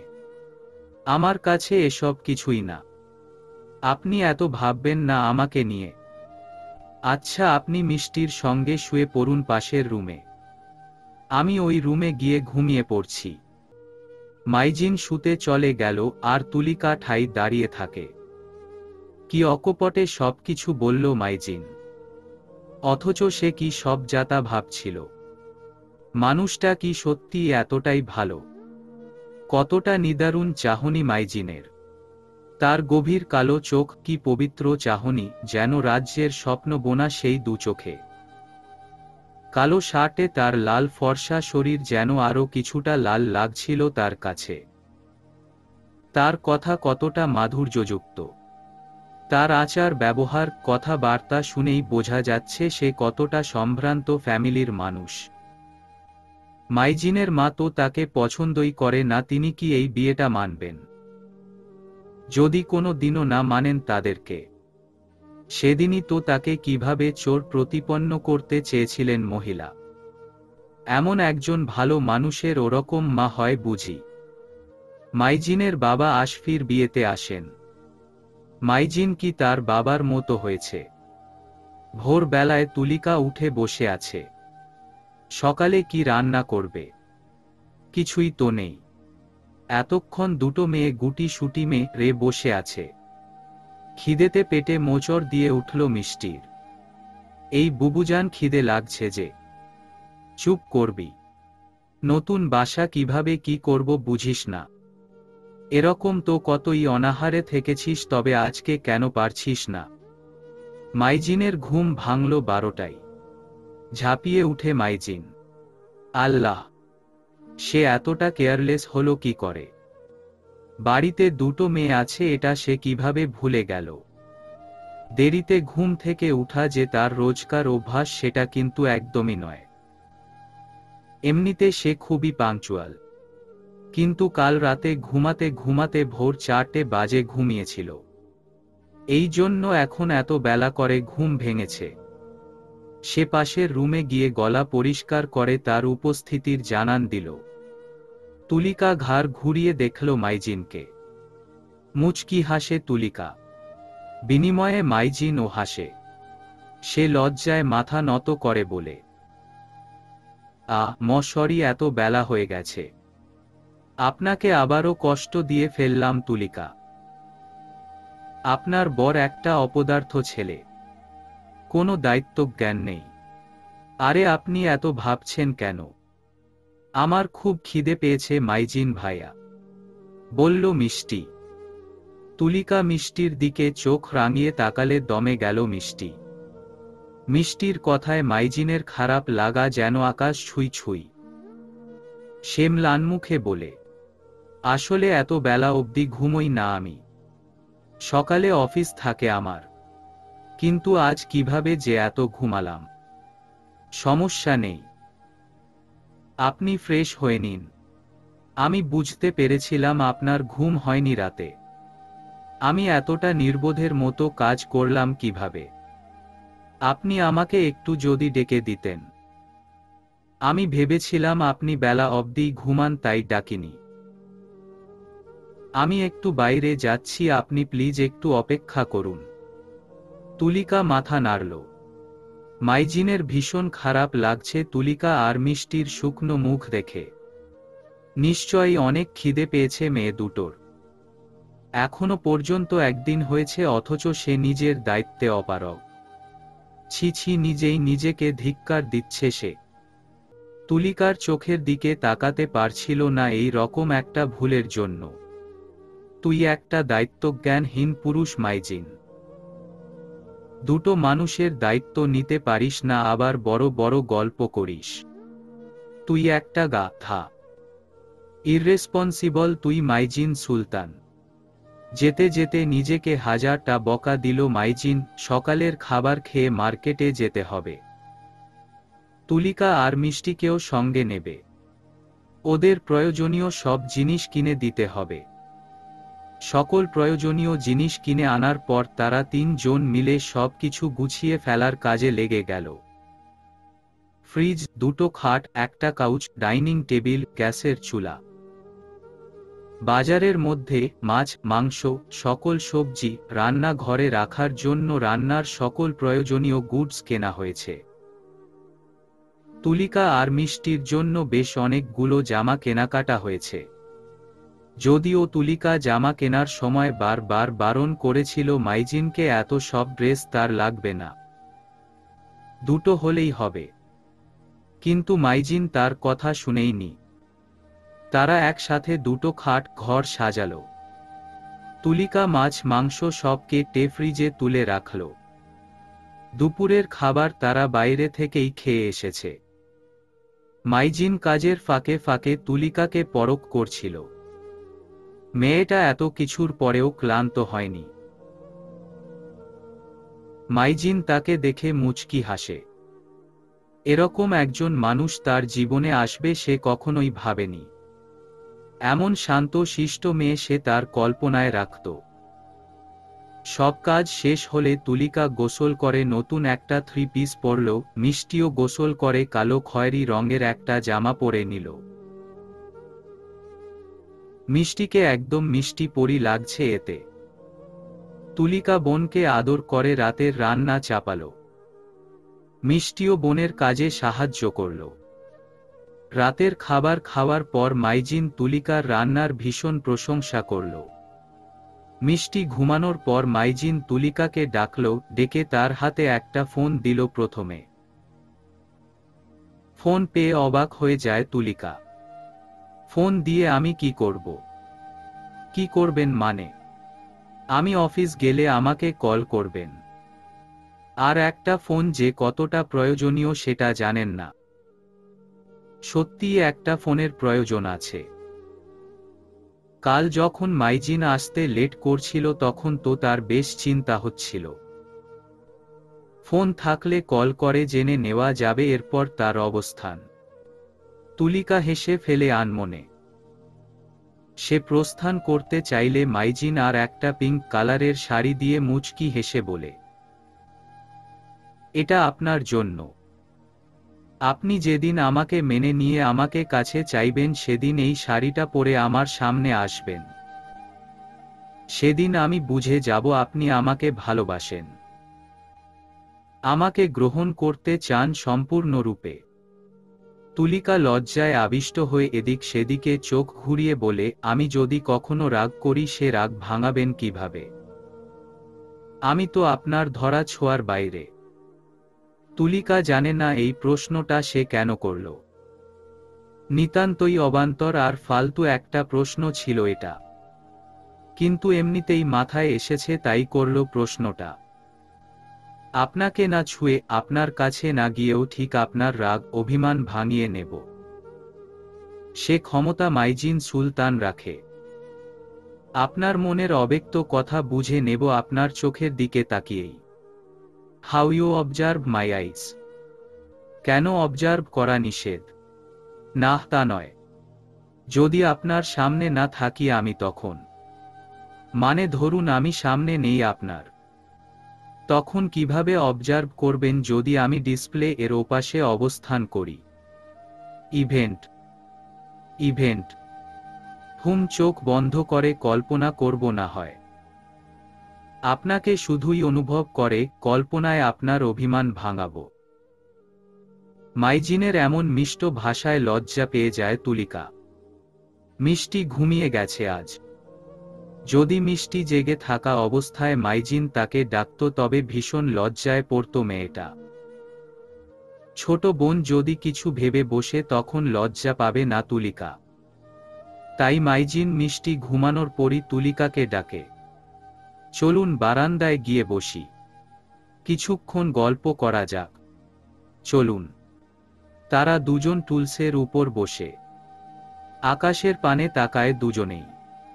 তুলিকা বলে, আপনার আর আমার তো হুট করেই এভাবে বিয়েটা হয়ে গেল। আপনার সম্পর্কে তো তেমন কিছু জানি না, আর আপনিও আমার সম্পর্কে কিছুই জানেন না। আমার বাবার নাম আব্দুর রউফ সুলতান, মায়ের নাম আসমা সিদ্দিকা। আমি মাইজিন সুলতান, এমএস কোম্পানির মালিক। বয়স 27। বাবা দেশের বাইরেই বেশি সময় থাকেন। গাজীপুরে আমাদের নিজেদের 6 তলা বাড়ি আছে। এখান থেকে যেতে 2 ঘন্টা লাগবে। পুরো সম্পত্তি বাবা আমার নামে করে দিয়েছেন, কারণ আমি তার একমাত্র সন্তান। আবার ভাববেন না আমি নিজেকে আপনার সামনে অনেক বড় কেউই প্রুফ করতে চাইছি বা নিজেকে নিয়ে অহংকার করছি। আপনি জানতে চাইলেন তাই বললাম। তাছাড়া আপনার সত্যিই আমার ব্যাপারে জানার ছিল। আপনার কোনো বদ অভ্যাস নেই। এই যেমন ধরুন সিগারেট, ড্রিঙ্কস। মানে হয় না বড়লোকের ছেলেরা তো ক্লাব, পার্টি, ডিস্কে যায়। আমি শুধু মাঝে মধ্যে সিগারেট খাই, সেটাও লোক চক্ষু সামনে না। আমার ইচ্ছে ছিল বউয়ের সামনে ছাড়া কারোর সামনে সিগারেট খাবো না। আর বাড়ির কেউই জানেও না আমার সিগারেট খাওয়ার বিষয়টা। তুলিকা মাথা দুলিয়ে আরো কয়েকটা প্রশ্ন করে। সবগুলো প্রশ্নের উত্তরই বেশ গুছিয়ে দেয় মাইজিন। মাইজিন তুলিকাকে প্রশ্ন করে, আপনার ইন ফিউচার হাজব্যান্ডকে নিয়ে কি রকম ফ্যান্টাসি কাজ করত? হাজব্যান্ড নিয়ে আবার ফ্যান্টাসি হয় নাকি? কেন হয় না? প্রতিটি মেয়ের বিয়ের আগে তার হাজব্যান্ড নিয়ে আলাদা একটা ফ্যান্টাসি থাকে। আমার তেমন কিছু কখনোই মাথায় আসেনি। আমার মাথায় শুধুই মিষ্টির সুন্দর একটা ফিউচার নিয়ে ভাবনা চিন্তা থাকত। আপনি কখনোই প্রেমে পড়েননি? উহু। আপনি পড়েছিলেন? আমি জীবনে অনেকগুলো প্রেম করেছি, মিথ্যা বলবো না। আপনাকে আমি ছোট্ট একটা মিথ্যা বলেও ঠকাতে চাই না, আর মিথ্যা আমি যেমন বলি না তেমন সহ্যও করি না। আমি কিন্তু সত্যিকারের প্রেমে কখনোই পড়িনি। তুলিকা রেলিংয়ের উপর হাত ভর দিয়ে চোখ ছোট ছোট করে বলে, আপনি তো দেখছি গভীর জলের মাছ। আচ্ছা, আপনি কি তবে আমার প্রেমে পড়েননি? এটাও মিথ্যা বলবো না। প্রথম দেখায় কখনো ভালোবাসা হয় না। যা হয় তা হলো ভালো লাগা। আর সেই ভালো লাগা নিয়ে ভাবতে থাকলে সৃষ্টি হয় ভালোবাসার। আমি তো এক মুহূর্তের জন্যও আপনার ভাবনা আমার ব্রেইন থেকে বের করতে পারিনি। তুলিকার একটু মন খারাপ হয়ে যায় মাইজিনের কথায়। তবে কি বিয়েটা করে কখনো মাইজিন পস্তাবে? কি ভাবছেন? আমি আপনাকে বিয়ে করে কখনো পস্তাবো কিনা? কখনোই পস্তাবো না। এটা মাথায় রাখবেন সব সময়। মাইজিন হেসে একটি সিগারেট বের করে নিজের ঠোঁটে চেপে ধরল। তার ওই সুন্দর ঠোঁটে এই বিষাক্ত জিনিসটা খুবই বেমানান লাগল। তুলিকা সেটাকে নিয়ে বলল, আপনি আমার সামনে সিগারেট খাচ্ছেন। আপনি তো আমার নিজের মানুষ, খেলে কি হবে? আর বললামই তো বউয়ের সামনে খাবো। আমি সিগারেটের গন্ধ সহ্য করতে পারি না। অন্যদিকে মুখ ঘুরিয়ে বলল তুলিকা। মাইজিন কিছু বলবে তখনই তার ফোনটা বিকট শব্দ বেজে উঠল। তুলিকা বলল, আমার ভীষণ ঘুম পাচ্ছে মাইজিন। আপনি কথা বলুন, আমি আসছি। মাইজিন বুঝতে পারল তুলিকা তাকে স্পেস দিতে চাইছে, তাই ঘুমানোর কথা বলছে। তুলিকা চলে গেলে মাইজিন ফোন রিসিভ করে। মাইজিন, এসব কি করছো? 2 দিন থেকে বাসায় আসছো না। আজ অ্যাকাউন্ট চেক করে দেখলাম 2 লাখ টাকা সেখান থেকে খরচ হয়েছে। তুমি ছাড়া তো কেউই টাকা উঠাবে না। মাইজিন সূক্ষ্মভাবে উত্তর দেয়, আমার টাকা খরচ করার রাইট নিশ্চয়ই আমার আছে। আপনাকে বলে কয়ে খরচ করতে হবে এখন। শাট আপ মাইজিন। এভাবে কথা বলছো আমার সঙ্গে? তুমি আমার সঙ্গে তর্ক করছো রীতিমতো। তর্ক করছি না, শুধু আমার কাজে হস্তক্ষেপ করতে বারণ করছি আপনাকে। তোমার বাবা আসুক দেশে। তোমার বেয়াদবির কথা এবার আমাকে বলতেই হবে। এই জীবনে আপনার সঙ্গে কবে বেয়াদবি করেছি বলতে পারবেন? আমি তো এই পর্যন্ত কখনোই বিনা কারণে একটা টাকাও খরচা করিনি। তবে আজ যখন করেছি আপনাকে সেটা নিয়ে কেন কৈফিয়ত দেব? আপনি যখন হাজার হাজার টাকা আপনার বাবার বাড়ি, আপনার বোনের বাড়ি, বোনের মেয়েকে হাত ভরে টাকা দিচ্ছেন, আমি কি কখনোই এটা জিজ্ঞেস করি যে আমার টাকা, আমার সম্পত্তির অংশ কেন অন্য বাড়িতে দেওয়া হয়? কেন এত টাকা অযথা খরচ হচ্ছে? আপনার কাজে হস্তক্ষেপ করেছি কখনোই? আপনি কি ভেবেছেন আমি আপনার গতিবিধি সম্বন্ধে ধারণা রাখি না? রাগ গজগজ করতে করতে কল কেটে দিলেন শাপলা। তিনি সব সময় মাইজিনকে হাতে রাখার চেষ্টা করেন, কিন্তু আজকে যখন অ্যাকাউন্ট চেক করে দেখলেন মাথায় বাজ ভেঙে পড়েছে তার। ছেলেটা তার বিরুদ্ধে গিয়ে বেঁকে না বসে শেষে সব সম্পত্তি হাতছাড়া হবে। খুব শীঘ্রই শারমিনের সঙ্গে মাইজিনকে বিয়ে দিতে হবে, না হলে আরও হাতের বাইরে চলে যাবে।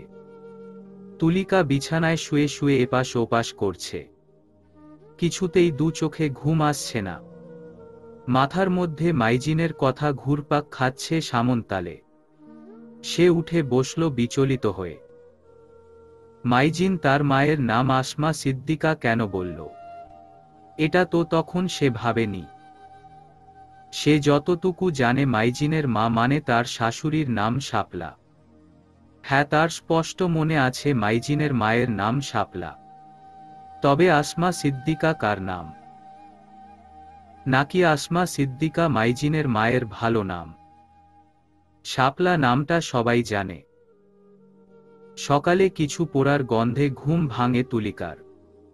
ঠিক পোড়া গন্ধ নয়, কিছু রান্নার গন্ধ মো মো করছে রুম জুড়ে। ধরফর করে উঠে বসে সে। কোনো কিছু রান্না করা হচ্ছে মনে হয়। সে ঝটপট রান্না ঘরে আসে। গিয়ে যা দেখে এতে সে কিংকর্তব্যবিমূঢ় হয়ে তাকিয়ে থাকে। সে কি স্বপ্ন দেখছে? ভালোভাবে চোখ কচলে দেখে না, সে ভুল দেখছে না, ঠিক দেখছে। মাইজিন রান্না করছে। বেলা কয়টা বাজে? সে কি এতটাই দেরিতে উঠল আজ? মাইজিন তুলিকার উপস্থিতি টের পেয়ে কড়াইয়ে তেল দিতে দিতে বলে, ওহ, আপনার ঘুম ভেঙে গেছে। মিষ্টিকে ডেকে তুলুন, ব্রেকফাস্ট রেডি। আরেকটু কষ্ট করে শুধু অপেক্ষা করুন। একই করছেন আপনি? আপনি কেন কাজ করছেন? আমি আছি কি জন্য? বেলা কয়টা বাজে?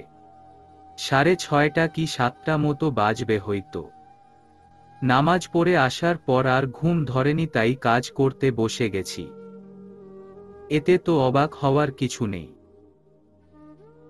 আমাকে ডাকবেন না। এভাবে কেউ মেয়েদের কাজ করে? পেঁয়াজ মরিচ কেটেছেন যদি হাত জ্বালা করে। কি যে করেন আপনি? কাজই হয় তুলিকা। আপনি এটা নিয়ে ভাববেন না, আমার অভ্যাস আছে। আপনার তো কষ্ট হচ্ছে। কান্না করে ফেলে তুলিকা। মাইজিন পেছনে ঘুরে তাকালো তুলিকার কান্নারত গলায়। রুমাল এগিয়ে দিয়ে বলল, আপনার চোখের পানি মুছে দিতে গেলে আপনাকে স্পর্শ করা হবে, তাই এখন আমি পারলাম না মুছে দিতে। কিন্তু খবরদার আর যেন কাঁদতে না দেখি। এই সামান্য ব্যাপারে কেউ কাঁদে? রান্না বান্না করার অভ্যাস আছে আমার। একটুও কষ্ট হচ্ছে না? মানে আপনি রান্না বান্না সব পারেন? হ্যাঁ, সব রান্নায় তো আমি করি। আমার বাড়িতে কোনো কাজের লোক নেই তেমন না। আমার নিজেরই রান্না করতে ভালো লাগে। আমি বাসায় ভোর 6টায় ঘুম থেকে উঠে সকালের রান্না করি। এরপর ফ্রেশ হয়ে খেয়ে অফিস চলে যায়। সন্ধ্যায় ফিরে রাতের রান্না করি। খেয়ে দিয়ে আবার অফিসের কাজ করি। আপনি এত সব কাজ কেন করেন? আপনার মা করেন না এসব কাজ?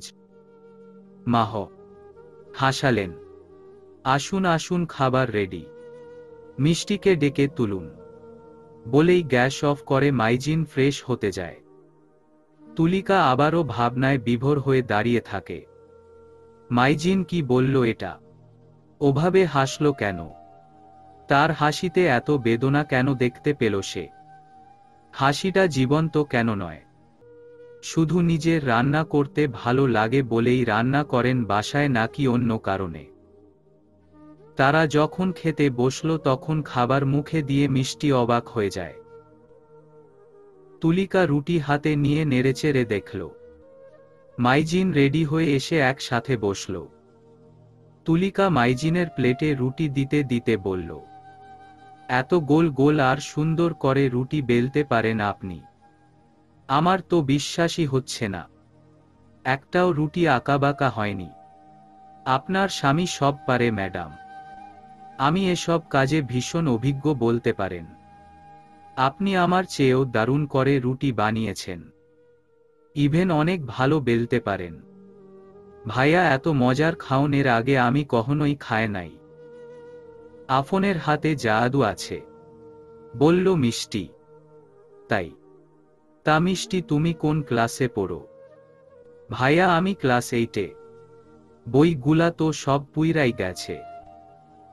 কেমনে পড়ুম আমি? তুমি চিন্তা করো না, আমি আরেক সেট বই এনে দেব। কোন স্কুল বলো, আমি নিজে গিয়ে সব বই আনব। মিষ্টি সুন্দর করে হাসে। স্কুলের নাম বলে বলল, মাইজিন ভাইয়া আফনে খুব ভালা। Thank you. তুলিকা এক ধ্যানে মাইজিনকে দেখছিল। মানুষটার চোখে মুখে আলাদা একটা মাদকতা আছে। তুলিকা তখনকার কথাও ভুলতে পারছে না। মানুষটা রান্না করে, তারপর অফিস যেত, আবার এসেও রান্না করত। কেন? তবে কি উনার মা রান্না করে দিতেন না সকালে উঠে? কেন দিতেন না? এতটা কষ্ট করেছে মাইজিন। মা হয়ে ছেলের কষ্ট কেন বুঝতে পারেননি? মাইজিন যতই বলুক সে অভিজ্ঞ এসব কাজে, তাও মনে মনে যে মানুষটার কতটা ব্যথা আর কষ্ট লুকিয়ে আছে সেটা খুব ভালোভাবে বুঝতে পারছে তুলিকা। এসব ভাবনায় যখন মত্ত সে, তখনই মিষ্টির কথায় ধ্যান ভাঙে। সে গম্ভীর কণ্ঠে বলে, এই নাম ধরে ডাকছিস কেন মিষ্টি? শুধু ভাইয়া বলবি? উনি কতটা বড় তোর জানিস? আর শুদ্ধ ভাষায় কথা বলতে কি হয়? হ্যাঁ। আহা, তুলিকা ওকে বকছেন কেন? ওর মুখ থেকে এই ডাক শুনতে ভালো লাগে। আর কথাগুলোও ভীষণ ভালো লাগে আমার। মাইজিন ওকে লাই দিয়েন না। বাদর মেয়ে একটা। খিলখিল করে হাসে মিষ্টি। মাইজিন ও হাসে। শুধু হাসে না তুলিকা। মাইজিন অফিসে বেরিয়ে যেতে যেতে বলল, তুলিকা আমার কাছে এক্সট্রা চাবি আছে। কেউ আসলে না দেখে দরজা খুলবেন না। হুম, আসছি। আপনি আর মিষ্টি সাবধানে থাকবেন। বেশি মন খারাপ করলে দরজা লক করে ছাদে যাবেন মিষ্টিকে নিয়ে। আচ্ছা। হঠাৎই মাইজিন ফ্লাইং কিস ছুড়ল তুলিকার দিকে। চোখ পিট পিটিয়ে তাকিয়ে থাকে সে। মাইজিন মিষ্টি হেসে বলে, আপনাকে ছোঁয়া যাবে না, কিন্তু এটা তো করতেই পারি, তাই না? আপনাকে না ছুঁয়ে আদর করাটা কেন মিস করব? মাইজিন দরজা খুলে চোখের আড়ালে চলে যায়। আর তুলিকা তখনও অস্বস্তিতে বিমূঢ় হয়ে দাঁড়িয়ে থাকে। মানুষটা এত ভালো কেন? ঠিক কতটা ভালো হলে মানুষ এমনটা করতে পারে? মাইজিনকে যত দেখছে ততই মুগ্ধ হচ্ছে তুলিকা। তুলিকা ঘর মুছে বিছানা সুন্দর করে গুছিয়ে নিল। দুপুরে মিষ্টি গোসল করে খেয়ে দিয়ে ঘুমিয়েছে। তুলিকাও গোসল করে বারান্দায় বসে চুল শুকাচ্ছে। সে ফোন হাতে নিয়ে ভাবছে মাইজিনকে কল করবে কি করবে না। নিজের মন মস্তিষ্কের সঙ্গে যুদ্ধ চলছে এক প্রকার। মন বলছে ফোন করে জানতে সে খেয়েছে কিনা, কিন্তু মস্তিষ্ক বলছে ফোন দিতে হবে না, যদি কিছু মনে করে মাইজিন। এসব ভাবতে ভাবতেই তার ফোন বেজে উঠে। ফোনে চোখ বুলিয়ে দেখল এম দিয়ে সেভ করা নাম্বারটা। নিশ্চয়ই মাইজিন সেভ করে দিয়েছে তার নাম্বারটা। সে মাইজিনের ফোন পেয়ে ভীষণ খুশি হয়ে গেল। মনে যেন রঙিন প্রজাপতি উড়াউড়ি করছে। ফোন রিসিভ করে কানে ধরতেই পরিচিত কণ্ঠস্বর কানে এলো। হ্যালো তুলিকা, খেয়েছেন? হুম, আপনি খেয়েছেন? হ্যাঁ খেয়েছি। কি করছেন? এই তো বসে আছি। মিষ্টি ঘুমাচ্ছে। ওহ আচ্ছা, আপনিও ঘুমাতেন? না, ঘুম আসছে না। আমার দুপুরে ঘুমানোর অভ্যাস নেই। একা একা লাগছে। আপনি এখানে থাকলে। নিঃশব্দে হাসে মাইজিন। ঠোঁটের কোণে হাসি বজায় রেখেই বলে, আমি ওখানে থাকলে কি কিছু না তো, গল্প করতাম আর কি।